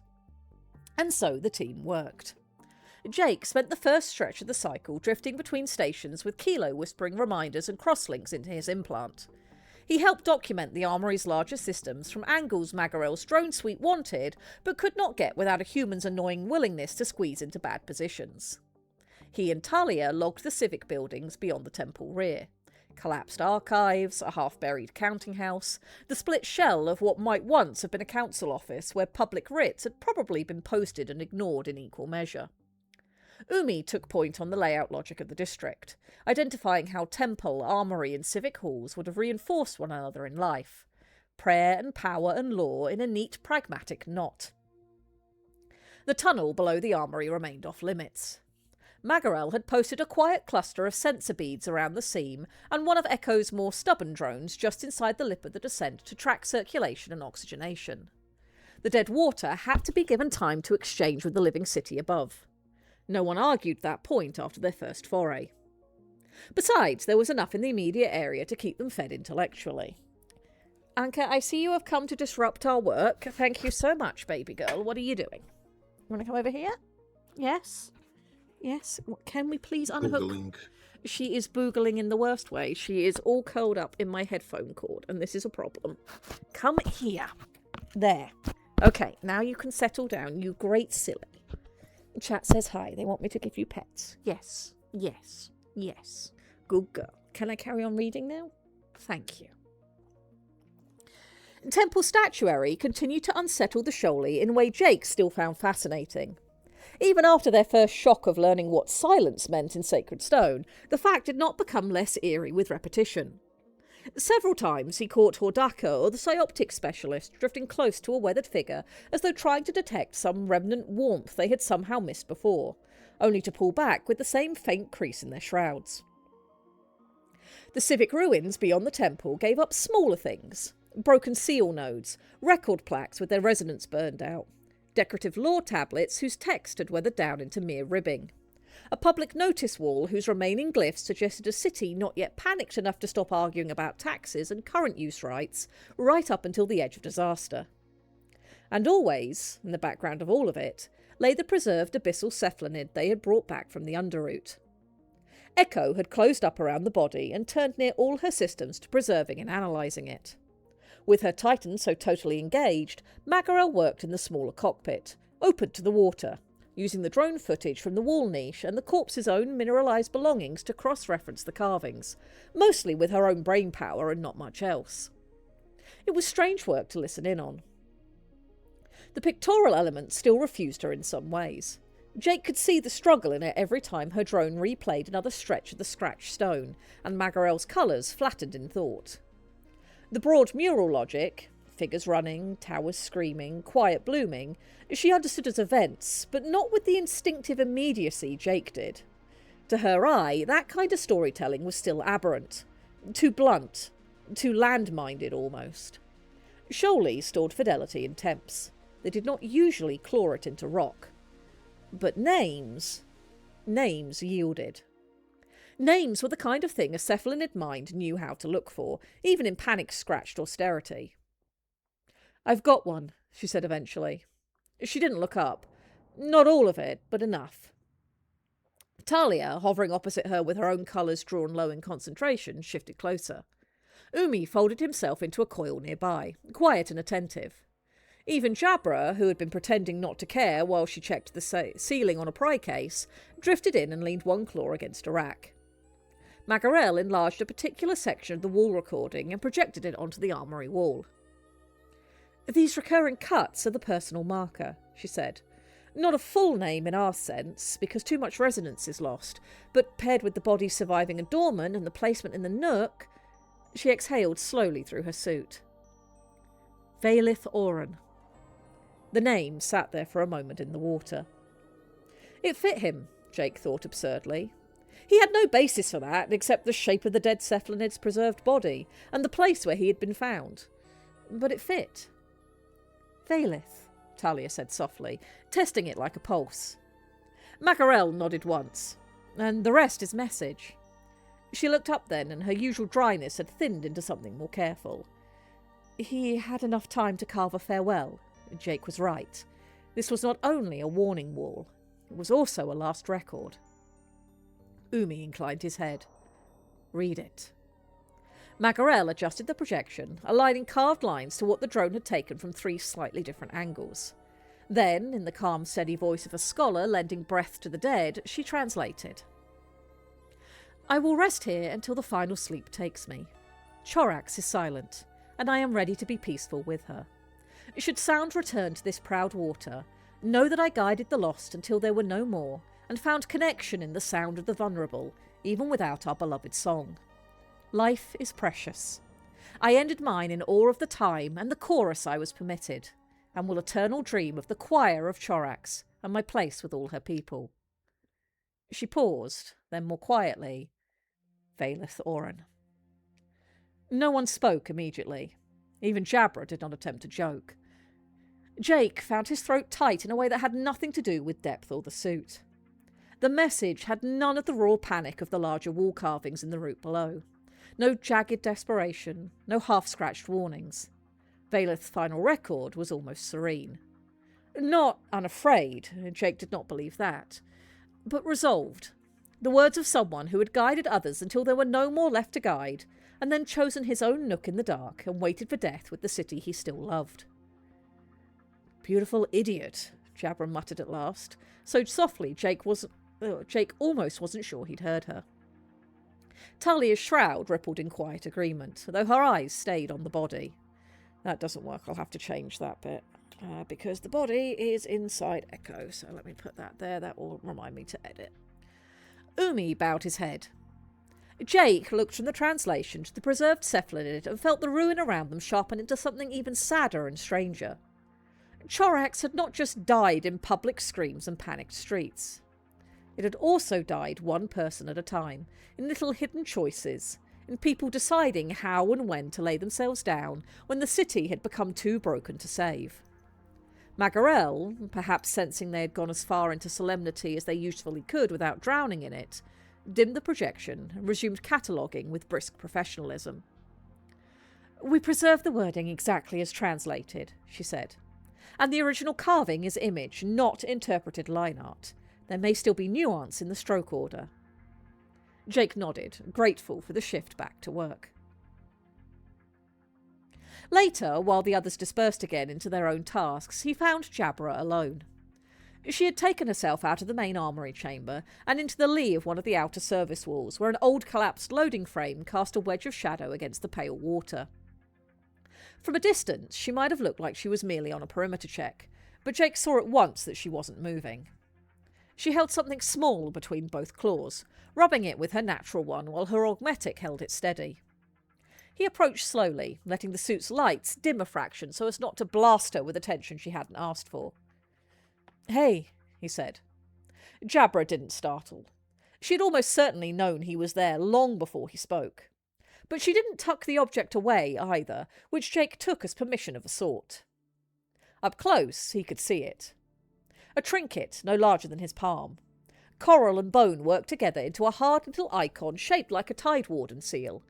A stylized crest, old and slightly scorched at one edge. It had once been mounted onto something larger. Something important. Jabra rubbed one claw over it in slow circles, wearing at a groove that he clearly already knew her hand. Jake leaned beside her against the old frame. "You okay?" "Never better," she said at once, which answered the question by failing it. He let a few seconds pass. "Vaelith got to you." Jabra made a rough, dismissive noise and kept rubbing the trinket. "Dead City got to me," she said. "Dead cities do that if you let them. Hardly my first time seeing the dead, kid." Jake looked out over the broken road beyond them. "What are you thinking about?" Her answer came after a pause. "How we're getting the Titans down to anything deeper if the route under us keeps shrinking." That was such a Jabra answer that he almost laughed. Not because it was insincere, he believed she genuinely was thinking about it, but because it was so obviously a way to obfuscate. Before he could decide whether to push, a familiar bright presence came up behind them. "Titan?" Hordaka said. "Who said Titan?" He drifted into their shadow wedge with all the subtlety of a bellfish. Then, because the universe occasionally chose precision for its timing, his eyes dropped immediately to the thing in Jabra's claws. He froze. The change in him was so abrupt Jake felt it before he processed the object anew. Hordaka's shroud, usually so expressive and almost juvenile in its brightness, went flat and hard. "Where," he said very quietly, "did you get that?" Jabra looked down at the trinket as if only just remembering it was visible. Then she shrugged. "From the heart of the Titan that was trying to kill me and my brood." The words landed like a dropped blade. Jake did not even have time to react before Hordaka's expression changed from shocked to incandescent. "That's a core seal! You killed a Titan!" It was not a question. Jabra's claws tightened once around the little seal, then relaxed. "I survived a Titan," she corrected. Taking a trophy afterwards seemed respectful. "Respectful?" Hordaka's voice rose, cracks of disbelief running through it. "You ripped a core badge off a dead mind and call that respectful?" Jabra turned towards him fully now, no apology in any angle of her body. "The fact I could," she said, "is what made me worth bringing along." The water between them tightened. Jake pushed off the frame instinctively. Hey! Hordaka lunged first. Not with warden discipline. Not with the measured competence Jake had seen in every other moment of danger. This was young anger, personal and hot and unfiltered by training. He hit Jabra high and fast, hands going for her shoulders and throat ridge. Jabra met him like she'd met everything else in her life, by choosing survival before principle. They collided in a churn of silt and old light. Hordaka's tail coiled for leverage, driving her back into the loading frame hard enough to rattle ancient metal. Jabra answered with a claw hook under one arm and a brutal shove that would have thrown almost anyone else. Hordaka twisted through it, furious enough to fight above his weight, and graceful enough to make it matter. Enough! Jake shouted, which of course did absolutely nothing. He went in anyway. It was a stupid decision. He knew it even while doing it. But two furious aquatic fighters in close quarters had only so many ways to end, and most of them involved someone getting maimed. He caught Hordaka's harness strap with one suit hand and reached for Jabra's foreclaw with the other. For one frozen second, all three of them occupied the same knot of space. Then, Hordaka, trying to wrench free, lashed his tail and drove one elbow back harder than he meant to. The blow missed Jake's actual body. It hit the rear shoulder edge of the suit. There was a metallic crack, a spray of sparks too brief to be dramatic, and suddenly one side of Jake's torso lit up amber across the HUD. External plating along his left flank scraped open and folded outward. Beneath it, a bundle of cabling shivered loose like exposed nerves. Every system in the suit shrieked at once. Seal breach, external plating. Auxiliary oxyfeed interrupted. Autoseal engaged. Jake yelped, the sound he would deny later on pain of death, and recoiled on pure instinct. That was all the pause Jabra needed. She shifted from fighting to triage so fast it might have been her natural state. One claw slammed into Hordaka's chest harness, twisted and used his own momentum to put him bodily through an old stack of net piling against the wall. The dead-weighted mesh collapsed over him in a cloud of silt and mineral flakes, tangling tail, arms and dignity all at once. He hit the ground, swearing. Jabra didn't even look back. She turned straight to Jake. "Hold still." "I'm trying," he said through gritted teeth. The suit had sealed the actual breach, but his left side now felt wrong. Too rigid in one place, too numb in another. Jabra's eyes skimmed the damage with alarming efficiency. "Plating only," she said. "The housing's open, cable underneath's dismounted. As you are still talking, I assume it's not instantly critical?" "No," he affirmed. "But if it isn't fixed or can't be fixed, I'll have to go back to the hab for repairs." She raised her voice. "Councillor, Talia, Uncle Charlie." Their heads snapped up across the armoury, almost in sync. Umi was there first, in a rush of muscle and remembered military haste. Jake had barely processed the warm current of his shroud arriving before Umi was at his uninjured side, one hand already on the harness to steady him. "What happened?" "Hordaka lost his damn mind," Jabra said bluntly. "Jake got clipped trying to stop us. Housing's open. Needs fine work." The quartermaster arrived next, surprisingly nimble for his bulk, carrying a kit that looked half culinary and half emergency engineering. Talia drifted in on his shoulder, already extending slim, gloved fingers. "Bring him here," Talia said. "Light, steady hands, no panicking." "I am not panicking," Jake said. "You made that sound like prey," Jabra replied. "I hate you. Hate me after we fix your breathing loop." Between the three of them, they got him to a clear patch of wall and settled him against it while Talia and the quartermaster opened the damaged housing. Umi stayed close on Jake's right, a calm heart in the song that kept the edges of his rising stress from turning sharp. The damage looked worse open than it had through his own alarms. A bundle of oxygenation control cabling had popped halfway free of its socket assembly, the mounting clips bent and one insulation sheath scored through where Hordaka's blow had dragged plating across it. "Can you fix it here?" Jake asked, trying not to breathe too hard. Talia leaned close, all focus now, her colours tightened to a narrow band of concentration. "Yes, if you stop talking." The quartermaster huffed. "I have 3 sons and a husband. I can seat a damn cable while someone complains." Umi's shroud warmed with quiet reassurance against Jake's. Across the chamber, Jabra had already cut Hordaka loose. The young Latical came up furious and ashamed in equal measure, which was perhaps the only thing that saved the moment from becoming another fight. He looked first at Jake and the open suit housing, and whatever else he had been about to say died there. Jabra, still breathing a little harder than usual herself, pointed one claw at him. "You don't have to like me," she said. "You don't have to like my past. You don't have to like the fact I prefer to survive rather than die. But if you want to be the kind of warden who gets to be self-righteous..." She stepped closer, not threatening now, just utterly certain. "Don't put Softshells in danger again. You can fight me after the expedition is over." Hordaka flinched as if she'd actually struck him. His gaze flicked back to Jake, and to the open side of the suit, to Nick's distant, watchful bulk beyond the armoury threshold. When he spoke, the anger had gone out of him entirely, leaving only dark embarrassment and real concern. "Fine," he said, the words scraped flat. Then, lower, with old hurt returning like a tide under the surface, "But I'm taking that trinket from you." Jabra bared her teeth in something that was not remotely a smile. "Try it when he's not in the way." Hordaka didn't answer. He just pushed off hard and disappeared towards Nick, shoulders tight, shroud contracted to a hard, bitter knot. Jake watched him go with a mix of sympathy and exasperation. Then Talia pinched the reseated cable into place, and the suit gave a happy little diagnostic chirp that felt wildly out of tone with the mood of the day. "Got it," she said. The quartermaster sealed the housing while she held tension. His thick fingers moved with practised confidence, almost delicate despite their size. The scoured insulation got a temporary wrap and patch. Kilo, who'd been hovering at Jake's shoulder in a state of offended vigilance, finally eased her alert tone by a notch. "Auxiliary oxyfeed restored. Plating repair, temporary. Full maintenance advised." Jake let out a breath he'd been trying very hard not to make dramatic.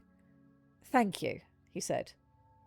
"You can thank me by not tackling angry people in hard shells again," the quartermaster said. "No promises," Jake muttered. "Bad answer," Talia said, but there was a faint flicker of humour in it now. Only when the worst of the tension had bled out of the armoury did they realise they were not alone. Or rather, Nick did first. The warden, still stationed beyond the threshold and now bearing the emotional form of his pilot, turned his sensor cluster towards the outer road and went very still. Then his voice came through the shared link in a tone Jake had learnt meant alertness without immediate danger. "Well," he said, "our young Archaea friend is back." That brought everyone's attention around. There, just outside the armoury court and half hidden behind a broken section of old civic wall, hovered Saiven.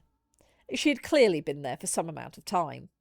Long enough to have seen enough of the aftermath to know better than to barrel cheerfully into camp. Long enough, perhaps, to have watched Hordaka disentangle himself from netting and to have decided that whatever she wanted to say had become much more difficult. The two Susella behind her forefins clung close, both bright-eyed and perfectly silent. Saiven herself looked like she was engaged in a private fight with her own courage. Hordaka, still raw from shame and anger, stared at her for a second as if he couldn't quite fit her into the shape of the day. Then some of the hardness in him cracked. "She's trying to come say hello," Nick said with maddening gentleness. Jabra barked a single dry laugh. Saiven flushed so abruptly her markings lit clear even at this depth. Jake, patched and exhausted and suddenly far too fond of all of them, leaned his helmet back against the wall and let himself smile. Chorax, dead for centuries, had somehow become a place where ancient mummies, pirate confessions, damaged suits and a little Archaea girl all belonged in the same afternoon. And somehow, and possibly, the day was not even over yet. Alright, we've got a little break before I do the next bit, so I'll catch up on chat and see what everybody's saying. I'm sure you can also hear the beagles wrestling in the background, for which I apologise.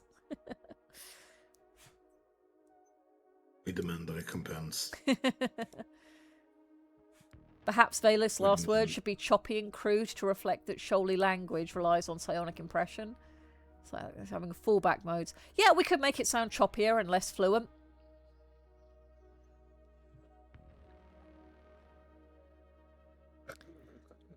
high ground intensifies. Ed has a. Oh,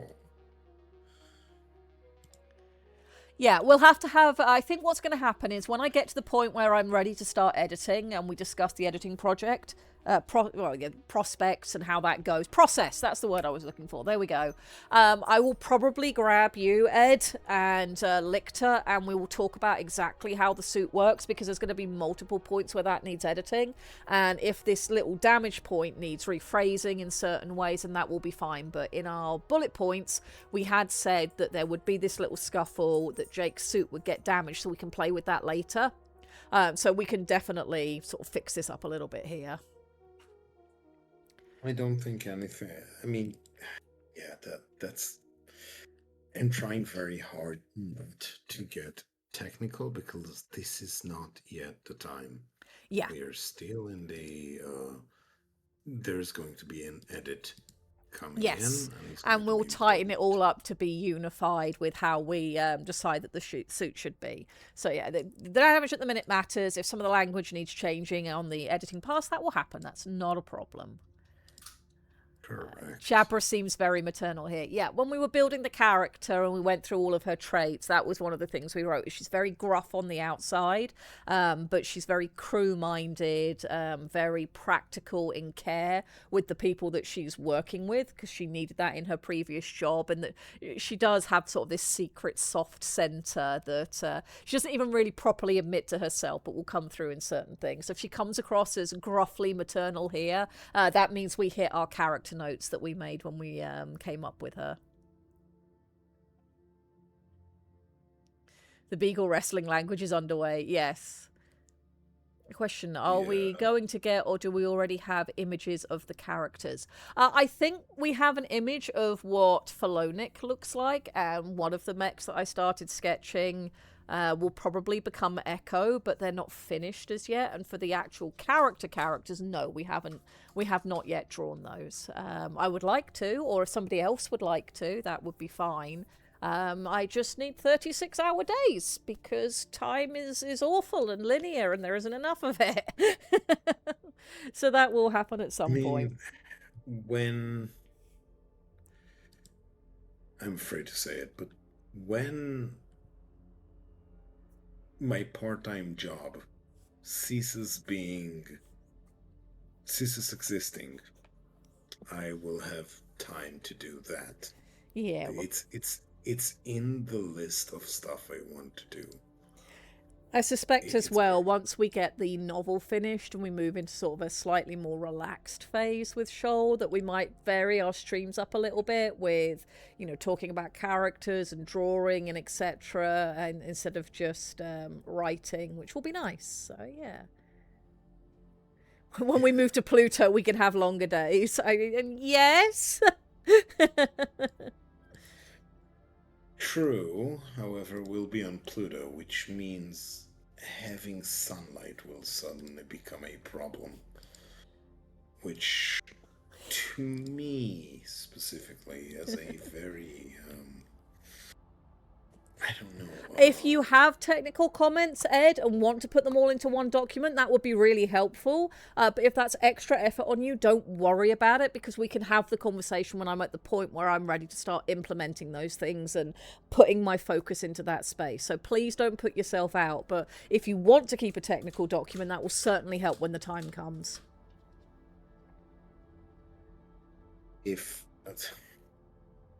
Okay.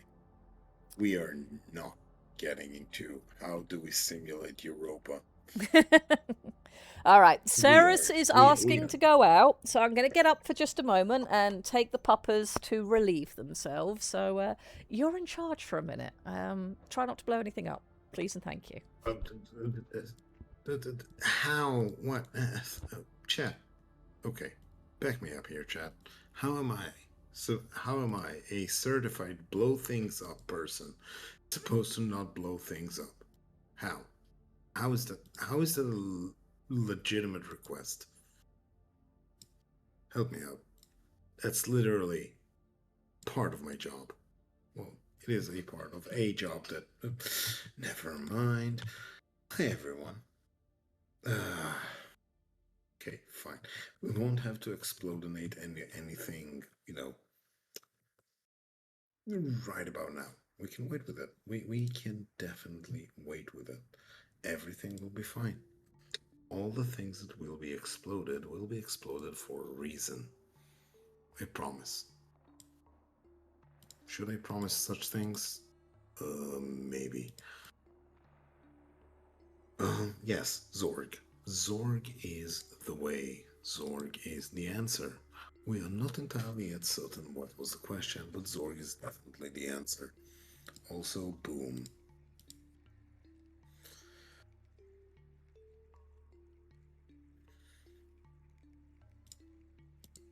What? Hello? Oh, Doctor Who. Channels of consciousness make Jake soft gel protect who's really. I think that here is one thing that might be interesting to think about in that regard is that Jake specifically is not really a soft gel. The suit is incredibly durable, but she doesn't care. She sees the soft gel because he is a tiny little humie that must be protected because, well, they don't have anything to protect themselves with, which is everything we need, and nothing stops us from going that direction. In the day, there's no door, make one. No, the favorite method is the TAW missiles or a LAW missile. Something that's easily carried, shape charge, and can be used from a distance without needing to apply it yourself to the said wall is an easier way. Reveling in Jabra. Yes, reveling in Jabra is a wonderful thing to do. Doctor Who revealing the stuff he cares about for all the good reasons, I must say. I mean, Jabra is excellent.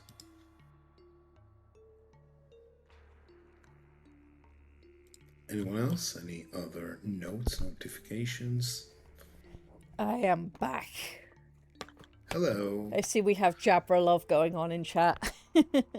Yes, Doctor Who is pretty much has confessed. Are we standing for Jabra? Yes. We are here for Jabristan. All right, shall I finish reading chapter 11 and then hopefully we will have enough time for Lictor to read us what he's been up to? Yeah. First of all, let's finish reading with fun. We are nearly the 2-hour point, which is excellent. Yeah, it's we're a doing good good. place to be at. All right, I will finish reading what I have in chapter 11 then. For a few moments, no one moved towards her.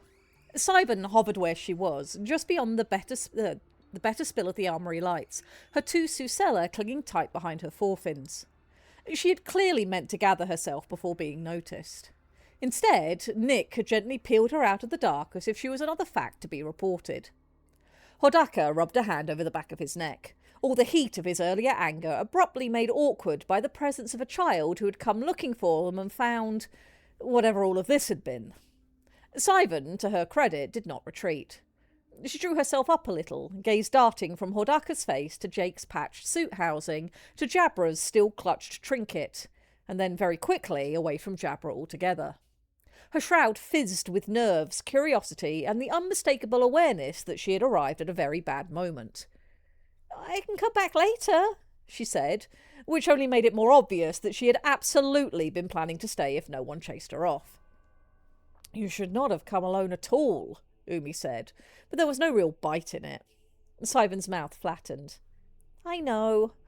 Jabra folded both claws across her chest and looked at the girl the way a sensible predator looked at an impractical hatchling. "No, you do not," she said. "You know that now because you got caught. Different thing." That made Saiven wilt just enough to prove the point. Jake pushed off from the wall a little, and testing his repaired suit before fully trusting it. The housing held. The auxiliary oxygen feed ticked along in an acceptable green. Talia had done good work. "Why are you here?" he asked, aiming for gentler. Saiven glanced at him, then at Hordaka again. At that, Nick solved half the problem by answering for her in the maddeningly calm voice of someone who had nothing to be embarrassed about. "She came to see us Titans again," he said, "and instead found out whether pilots can survive being put through netting." There was a tiny beat of silence, then the quartermaster barked a laugh. Hordaka made a sound of pure betrayal. "Nick?" "It is true," the warden said. Saiven, horrified that the truth had been spoken so nakedly, coloured from jaw to dorsal ridge. "I was checking you were all okay," she protested. Because you might get lost, and Titans haven't been here before." That landed more softly than the earlier laughter had. Hordaka's expression changed first. The last of his hard anger had already gone out of him when he saw her. Now even the shame eased a little, replaced by something gentler and more helpless. "Well, we didn't get lost," he said awkwardly. "And I'm sorry you saw a pilot arguing like a fool. Grown-ups should know better." Saiven nodded once, like that was useful information and she would store it with care. Magarel, however, had already moved on to the practical problem. "Well, she cannot simply swim home now," she said. "Not with the day as advanced as it is." Jake looked up reflexively, though there was of course no sky to read. Only the cities filtered dark and the discipline of their chosen work cycle. "She got here safely enough," Jabra said, but the words were half-hearted and everyone knew it. "That was luck and stubbornness," Umi replied. "Sending her back alone through Chorax's outskirts in waning song would be idiotic." Saiven straightened at once. "I can do it." "No," said every adult in the armoury nearly in unison. She sank half an inch lower in the water. The quartermaster, still kneeling near Jake's repair kit, snorted. "You lot argue like parents already. Just keep the child." That is not a terrible solution," Talia said thoughtfully. Jabra turned... Oh, God, I need to stop scrolling. Jabra turned one eye ridge towards her. "You say that like she's a spare tool." "I say it like she's safer with us than in the streets," Talia said. "And because if we send her home now and something takes her, her father will very reasonably kill all of us." "That," Hordaka said, "is an excellent point." Saiven's shroud brightened at the idea of not being immediately sent away, though she was trying very hard to look dignified about it. Magarel considered for 2 long seconds, her drone hovering at one shoulder and Echo's broader awareness just behind her through the link. Then she nodded. "She stays," Magarel said, "for today. We send a drone to inform her father where she is, that she is safe, and that we will return her tomorrow." Her colours shifted towards Saiven. "You, however, do not roam. You will travel inside Echo where you are protected and where I can monitor you." Saiven blinked. "Inside the Temple Guardian?" Hordaka, finally recovering enough to sound like himself again, brightened immediately. "It's very impressive." "It is not an invitation to oversell it," Magarel said. "It doesn't need overselling," Hordaka replied, scandalised. Saiven's eyes had gone huge. The last of her embarrassment blew off her like silt in a current. Jake hid a smile. "I think that means yes." She turned in a quick little circle, the Susella clinging and resettling with practised ease. "Can I really?" Echo answered before Magarel could, her vast old shroud brushing the armoury with slow, dry amusement. "If you are capable of obeying instructions and not touching things because they are interesting," she said, "then yes." Saiven froze in visible thought. Jabra barked another laugh. "Ah, we've found the real test." "I can do that," Saiven said, with the grave sincerity of the very young and very ambitious. Magarel gave her a long look that suggested she did not believe this for a second, but was willing to attempt the experiment. "Good," she said. "Then that is settled." One of Echo's smaller drones detached at once from the wall where it had been hovering and drifted towards Saiven. Its lights softened. Not intimate exactly, but less clinical than usual. Umi extended one hand towards the girl. I'll help you compose the message for your father. That, at least, dimmed the faint guilty flutter in Saiven's shroud. He'll be angry. He was angry yesterday, Jake pointed out. He survived it. Yes, Jabra said. And now he can be angry while knowing where you are. A luxury.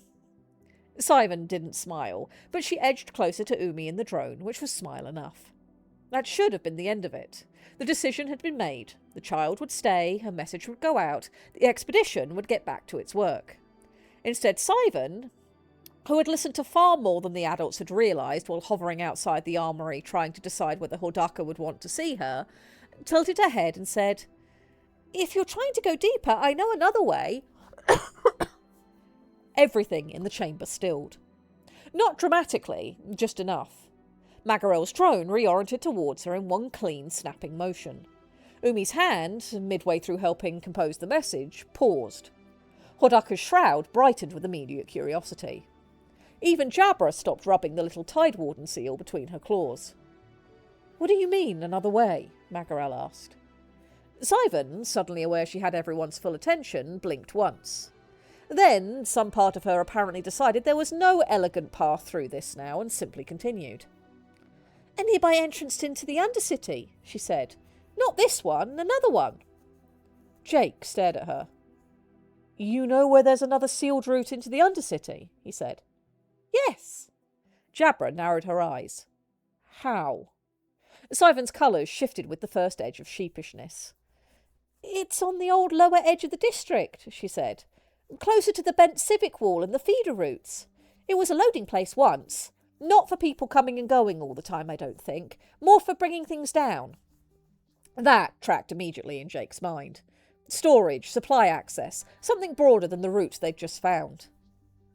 Why do you know about it? Talia asked, unable to help herself.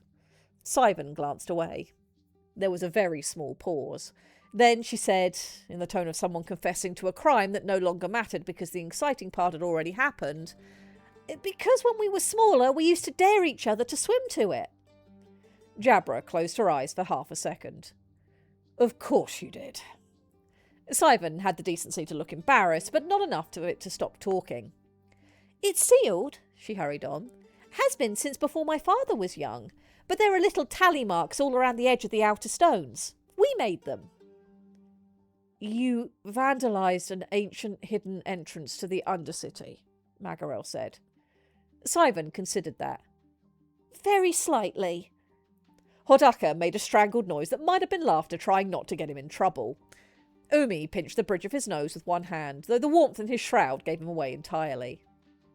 It was when we were small, Saiven added, now properly defensive, before the parents cracked down on city expeditions for the sake of bravado and childish games. That is an extremely specific phrase for a child to use, Jake said. It's the phrase my aunt used, Saiven said with dignity.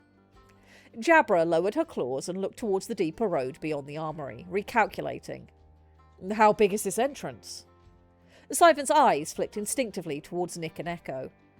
Bigger than a person route, she said. Big enough for old supply sleds. Maybe bigger. The doors were very thick. Were? Magarel said sharply. Saiven spread her fins. Shouldn't be hand, she has Susella. What is wrong with me? They're still there, but... She hesitated, then looked from Echo to Nick and back again. The excitement in her shroud returned in a bright rush. They were not made to withstand titans. There it was. The room changed again, tension sharpening into possibility. Because that had been the problem sitting under every plan since the route was opened. Even if the Undercity spread wide below them, the route they had found through the armoury was too narrow, too steep, too human or Shoaly-sized for Echo or Nick to follow. Whatever lay deeper would have to be explored on foot or with drones or with all the usual limits of fragile bodies and bad routes. But a loading entrance... Jake turned towards Magarel. She'd gone absolutely still. Not the stillness of uncertainty, the stillness of a mind already rearranging maps. A freight access, she said slowly. If Chorax maintained an Undercity sector of any scale, of course it would have had one. Goods, reserve growth, emergency stores, military transfer. Her colours deepened with growing intensity. And if the public records of the Undercity died with the city, but local villages kept games and dares attached to visible ruins, then my bad childhood decisions are useful, Saiven said. For once, no. Jabra replied. Hordaka no. Hordaka drifted towards the girl in open delight now. Can you show us? Saiven straightened at once. Yes! Umi Shroud, warm with amusement, nudged gently against Saiven's inapproval. We should send that message now, he said, before your father learns from the currents that you are inside a temple guardian and not merely lurking outside a dead city. Saiven's excitement dimmed just enough for guilt to re-enter. Yes, she said. Jake, meanwhile, found his own pulse picking up again. Not from fear this time, but anticipation.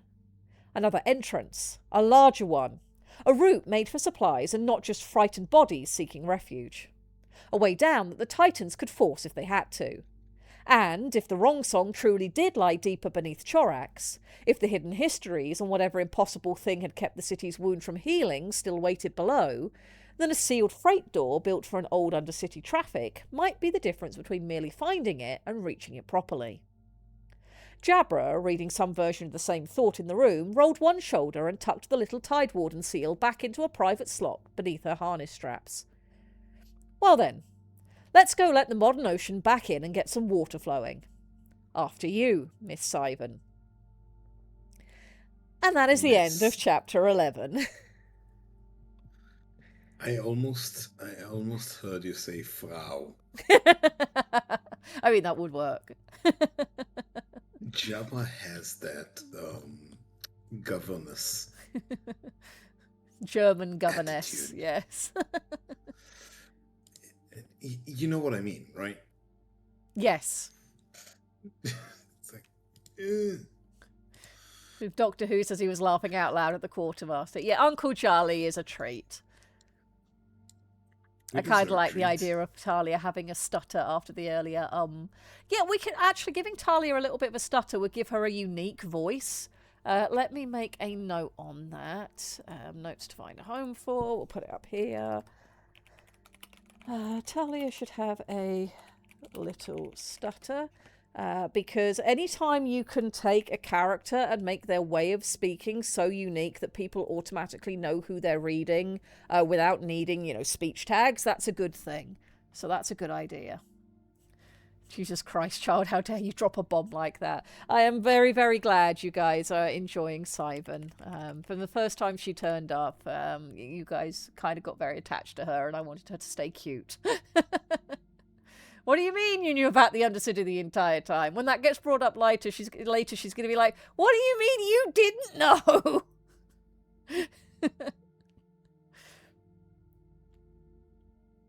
They need to say something near the bad childhood decisions. If there's something specific you can think of.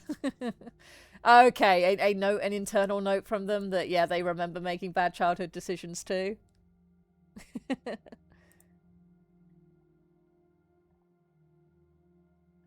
This is perfect. I thought you guys might be happy to see Saiven again. It's not just Saiven, it's the way in which she's such a kid.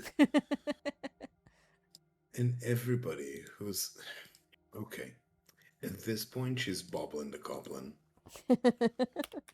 Okay. It's just what it is. Don't deny it. Don't try to tell me I'm wrong. I'm correct, and I know I am. No way around it. She's Boblin the Goblin.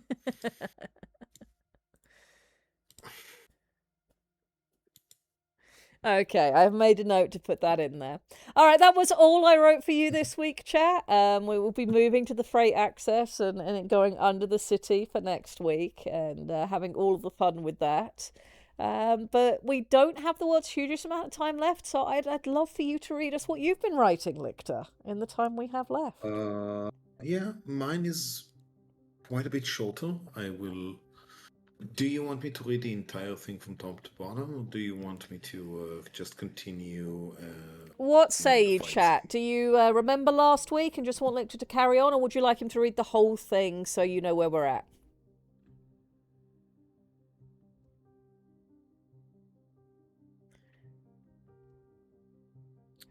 We'll let chat make the decision. All of it, or just from where we got to?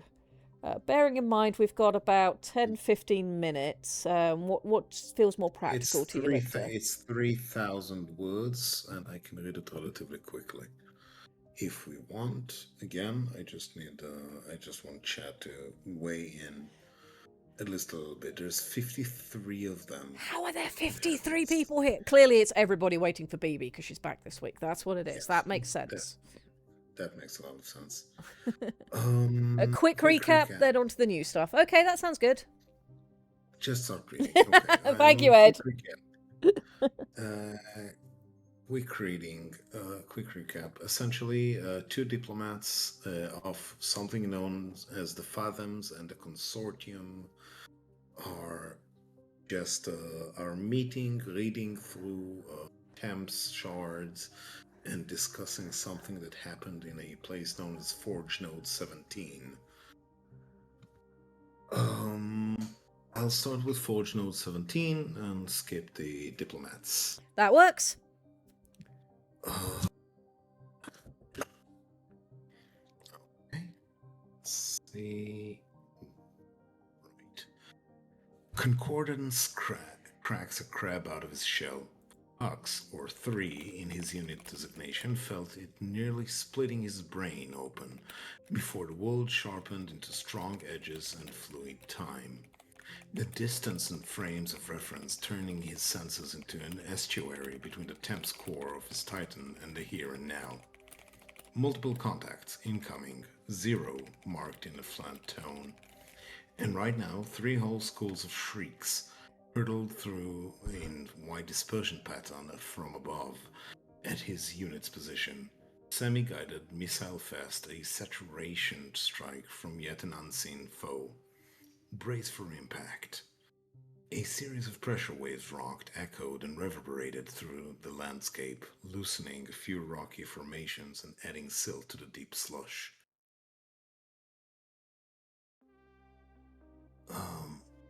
It barely registered through the benthic plating of the Callio-class Titan. Behind a quartet of Titans, the forge node was built in the standard patterns of armored overlay and resin-reinforced cement. Clumps of volcanic heat and minerals polluted the broken vista, marking structural weak points and egresses no facility could really do without. The gruff demand from base command for better results clicking over the comms was far clearer. 0 came in, clear despite the clutter. 3, advance oblique and get us signal. 1 and 2, holding pattern, I'm flanking. Double acknowledgement from the rest of the crew. Hux sleeved all his limbs into the cradle and gripped tight, the heat of his fusion jets propelling him forward and upwards around the dense environs.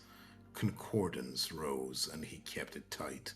Tactile response from his claws helped anchor him to the shifting situation. Shrieks left contrails of bubble jet behind, screaming danger far too close for comfort as one of the conical things terminated in a hail of shrapnel. Plinking off heavy armor and shredding foliage, they kept coming. From a new vantage, however, 6 fathoms over, Hux allowed himself a singular clicking flux and hoped no one in the clutch heard him that slip of the tongue. Cutters, plenty.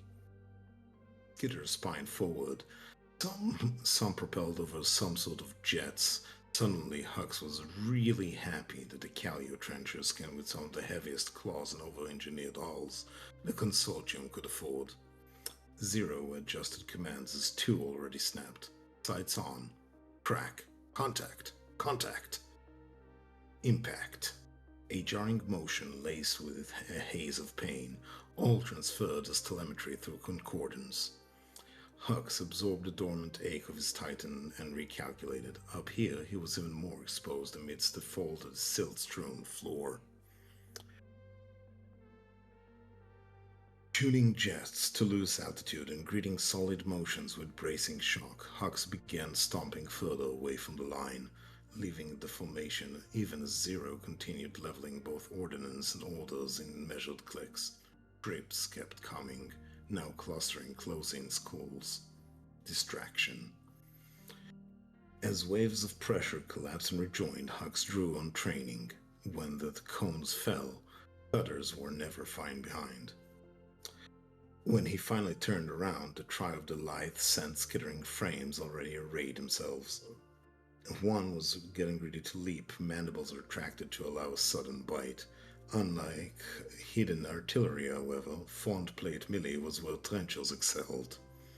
A thick plated shin drove in bifurcating limbs, allowed for shell-cracking pivotal turns that no titan in its weight class could match without sacrificing something. The cutters thought they had a cornered, lumbering prey. The front one was already lunging forward, hoping to catch an unwary, underprotected leg bracer, activating his jets to swivel on the firm support. Hux could level a heavy caliber splinter lance at nearly point-blank range, hammering so many kinetics into tight cluster that the top part of the cutter turned into a shredded mist before the reload sequence even completed. Rising the heavy trencher claw and sensing a shockwave of another shriek exploding somewhere nearby, absorbing the impact and feeling the stone underneath crack as the water shoved the titan already braced at the sheer rock face.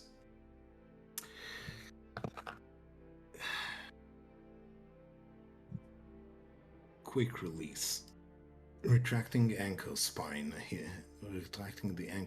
deployed and moving to react at the leaper swimmer cutter. Attempting a vaulting reposition to his rear, instead staying put. Hux charged forth and decided that the third and last cutter would have the pleasure of getting into full contact. Cutters weren't built to take on such assaults, and so it didn't.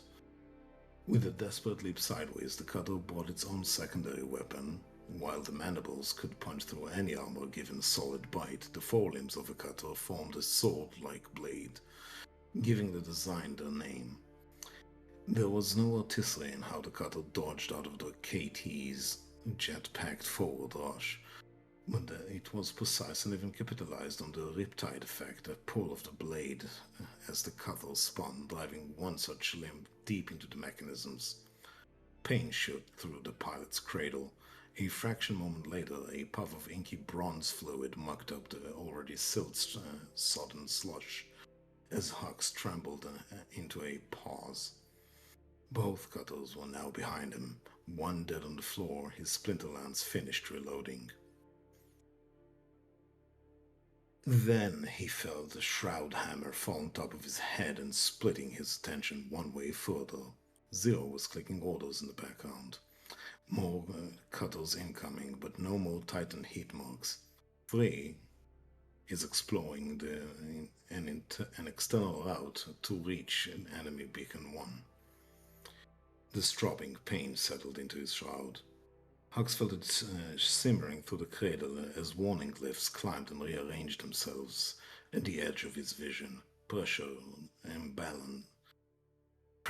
and imbalance in his rear actuator, minor fluid loss, shoulder response delayed by a fraction. Nothing catastrophic, nothing a trencher wasn't expected to adapt and overcome. The cutters knew it too. One came low through the silt instead of leaping, dragging itself almost flat against the seabed before bursting upwards in a spray of disturbed sediment. Hux caught the movement through the motion alone and pivoted hard enough to feel the damaged shoulder assembly protest. The splinter lance finished cycling with a heavy mechanical clunk and answered at near contact range. The cutter vanished into a cloud of pulverized shell and boiling bronze fluid. Too close, far too close. 3, you're overextending. Clicked over the comms layer. Calm despite the clutter. Fall back 2 lengths. Hux turned to answer and saw 2 somewhere he wasn't supposed to be. For a breath. The other trencher stood nearly 20 fathoms off, silhouette warped by drifting haze and forge light. Then the image snapped sideways and corrected itself. 2 had never moved at all. Huck's thoughts slowed to a crawl. The Thames core tearing itself with the impossible effort of reconciling both positions in his head at once. Time frames collapsing under the concordant strain. 3, 2 again. Sharper now. Report. Huck swallowed a cycle of bitter brine. Visual drift. That got Zero's attention immediately. No alarm, not a moment of panic. Somehow, that was worse. Recognition. Beacon confirmed, Zero clicked flatly. Enemy psyoptic support active. All units, kill your overlays and lock direct. The order hit the concordance like a second hammer. Half the targeting lattice vanished from Huck's perception as the Thames core obeyed command priority and stripped predictive assistance away. The world became heavier without it. Simpler distances stopped resolving cleanly into firing solutions and turned into estimation, instinct, and tactile confirmation. And somewhere out beyond the curtain of drifting particulate and missile wakes, a slow change mounted into a cold front echoing through the song. A pressure carried by absence of distinct presence that seemed to cut shrouds tighter. The cutters reacted instantly. Less nodes to push against meant they could react, well, not faster, but smarter.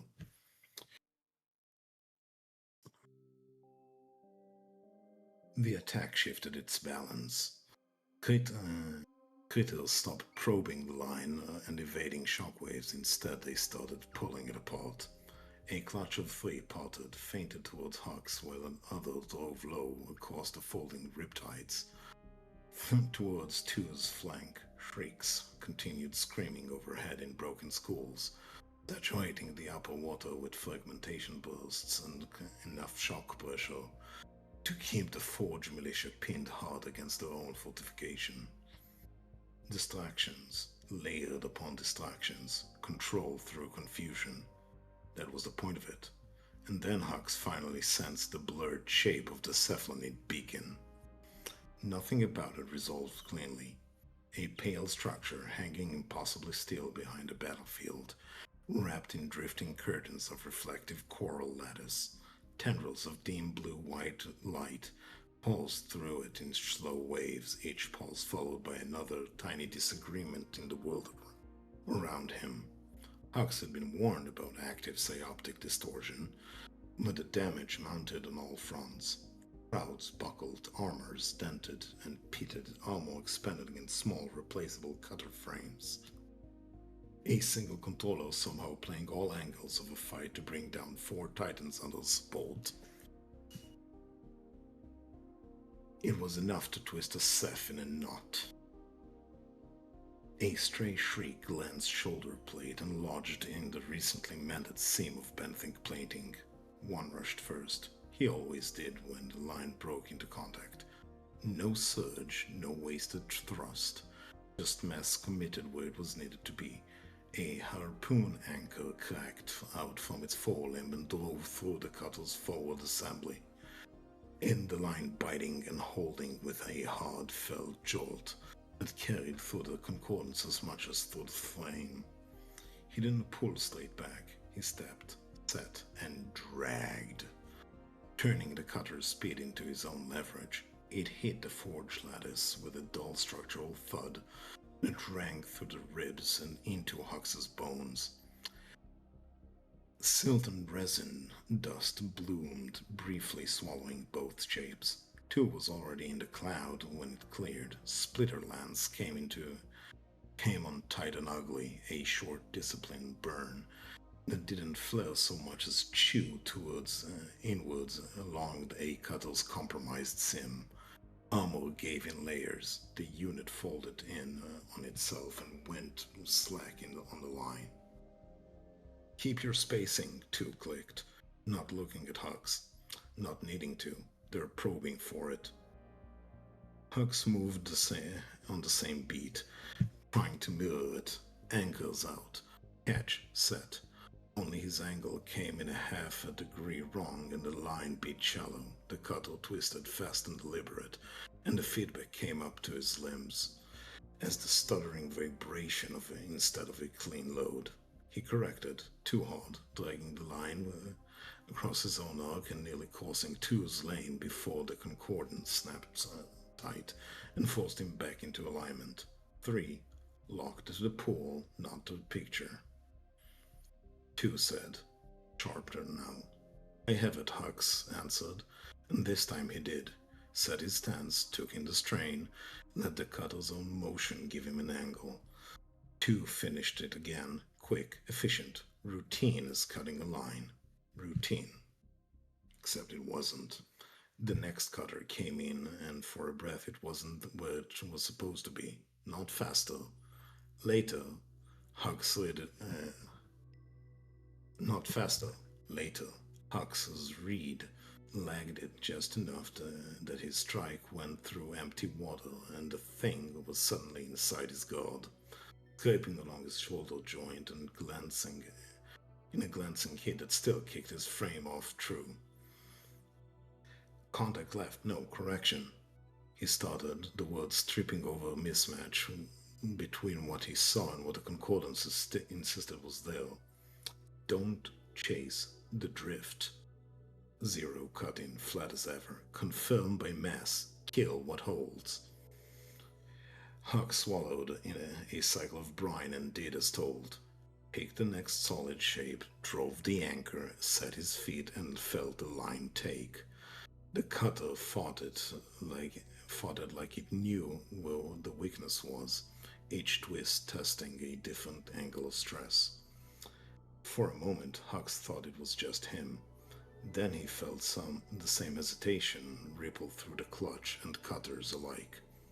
Small, contained, and wrong. One of the shrieks glanced across 2's plating and vanished somewhere into the armored simwork with a spray of sparks and bent shell. Under normal engagement conditions, it would have meant nothing. Callio plating was built thick for a reason. Shock layering, resin buffering, redundant structure beneath. But the next school came in low, not at the forge, but at the Titans. Brace, 0 snapped. The pressure wave hit before the impact, telemetry properly resolved. Water compressed hard enough to momentarily flatten the battlefield into pure force. Hux felt it punch through the trencher limbs and into the cradle itself, his inner shell tightening instinctively as the dampener screamed under the load. Kinetic trauma. Not trying to pierce, trying to shake the Titan apart around the pilot. 2 staggered. Just half a step. Enough, the cutters were already on him. 3 of them surged through the collapsing haze at once, just flaring in short, brutal bursts as they drove themselves into the weakened spacing around 2's frame. One locked into the rear joint, and then another drove low under the hip assembly. A third leapt directly onto the top carapace, bladed forelimbs hammering at the sensor ridges and exposed seams. Get him off me, 2 clicked, still calm, still working. His splitter lance burned one apart almost immediately. One anchored another and physically tore it sideways hard enough to crack the thing open against the seabed. The third stayed on. Hux moved. Too late. The next Drake salvo arrived in tight quad cluster. Not random. Well placed. Hux slowed the impact walk directly across the damaged seam in 2's plating where the earlier missile had lodged itself. The world lurched. A bloom of compressed force rolled outwards through the water and into the concordance with enough violence to momentarily blind the entire clutch. Hux lost all sense of orientation except pain and pressure and the awful sensation of another mind suddenly sleeping. Two didn't scream. The concordance simply lost cohesion around him. One moment there was strain, correction, awareness. The next there was static and fragmented telemetry, pouring through a dead connection. Two's tightened folded sideways into the slit, into the silt. Not destroyed, still moving, but worse. One arm dragged uselessly against the seabed while the remaining system spasmed through contradictory impulses. Pressure alarms flooded at the shared channel, halt breach warning, cradle instability, internal flooding.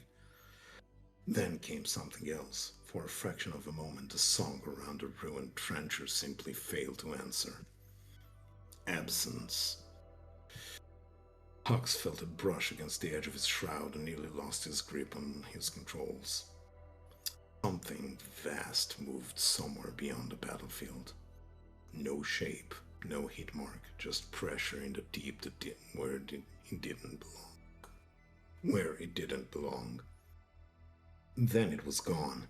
3-0 barked hard enough to crack through the haze in Hux's head. Recover. Cover me now. The command titan finally entered the fight properly. Until now, Zero had held wide, balancing vectors, command traffic, and artillery coordination through the concordance, while the trenchers absorbed the line fighting. Now the larger flames surged through the haze, with fusion jets burning hot enough to undrifting particulate into glassy trails. A cutter leapt for him. Zero caught it mid-flight, not elegantly. One massive claw rounded Thing's torso, crushed it until the cutter burst apart in a cloud of shell fragments and boiling bronze fluid. Pressures collapsing on one. Zero clicked, already moving. Beacon has our spacing. I'm breaking their line. You keep the cutters off me long enough for one to get a shot. One still hadn't spoken, but Hux could feel him through the battered remains of the concordance, steady despite the chaos, lining up something heavy through the drifting distortion. Somewhere beyond the haze, the beacon pulsed again. The world skipped, and far out in the dark beyond the forged node 17, something answered in a slow, impossible pressure wave that none of them had any chance of understanding.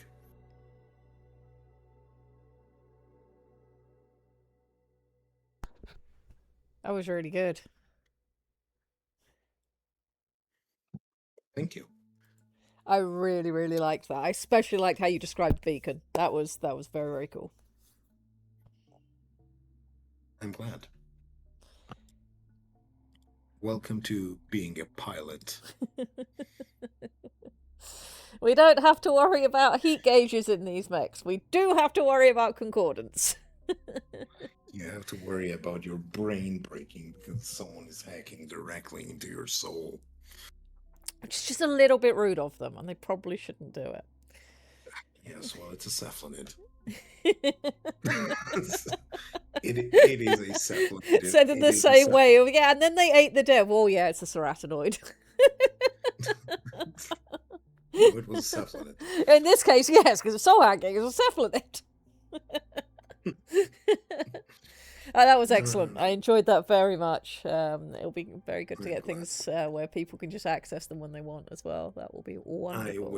I will give it a little. If you guys want, I can put it in pieces, or I can complete the entire piece because this is essentially chapter 1. No, Ed, I was slurring a tiny little bit. I was reading relatively quickly because I wanted to make it pace. I do hope most of the confusion was deliberate.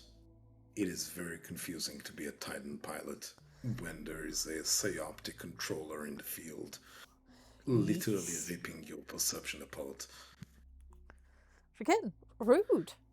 And there's a school for that. You can go to school and learn how to do that. There's just the school of how to be rude to Titans. One of the things I thought about editing in, and possibly will at some point, is Hux, also known as 3 in the story. He's the younger pilot in the quartet, and this is the later end of the Forge Wars. He was born in the Forge Wars. He was trained in the Forge Wars, but he didn't see a lot of frontline fighting because you don't send your green pilots to do the front lines. You keep them at garrison until they can get some experience. 1, 2, and 0 are experienced warriors. Hux is kind of green, which is partially why he is making all these mistakes that he's doing, overextending, taking, going up, when it exposes him. He knows the Kelly job, and but he hasn't made the mistakes yet to know when to be more cautious with the job. Exactly. The entire cutters concept is disposable. These things have the minimal temp score to allow direct control, but they don't have enough space to have an actual pilot inside them. So they're much more feral, in essence. I thought it would be kind of cool to see how different methods of Titan war fighting resolve themselves. I think it's really cool. Yeah, I would put it up for everyone's to read once I'm done giving it one more editing pass, but I think it was cool enough to read out loud for everyone. And pulling everything all together into one big document will be lovely. And I, too, just need, again, those more hours in the day. Too many. Oh, excuse me. Too many things to do. Speaking of things, it is 2:35 my time, 5:35 for our Eastern Coast friends. BB will be here at the top of the hour with Xenonauts 2, as I believe, so we are going to clear out because we're technically slightly over the end of what's supposed to be my slot. So we're going to get out of here and give BB plenty of time to set up, give you guys time to go get a drink, to use the restroom, and etc. And yeah, BB will be here to entertain you soon. And I think, if I remember correctly, it is not the farm crew tonight. I think our wonderful Cocaine and Rob will be entertaining you later on this evening. So I hope you guys have a wonderful afternoon and an excellent weekend. And yeah, we'll catch up with you. I'll probably see some of you on Sunday for... no, there's no wrestling this week. Fuzzy and Talons are playing a different game this week. So there's no wrestling this week. So I won't see you on Sunday. I will see you next Friday. Yeah, be good to each other. Any closing thoughts this week, Lichter? It's been wonderful seeing you all, and I look forward to seeing you all again when we can. Yeah, Have a good next time. week. Good night, folks. Ciao. Ciao.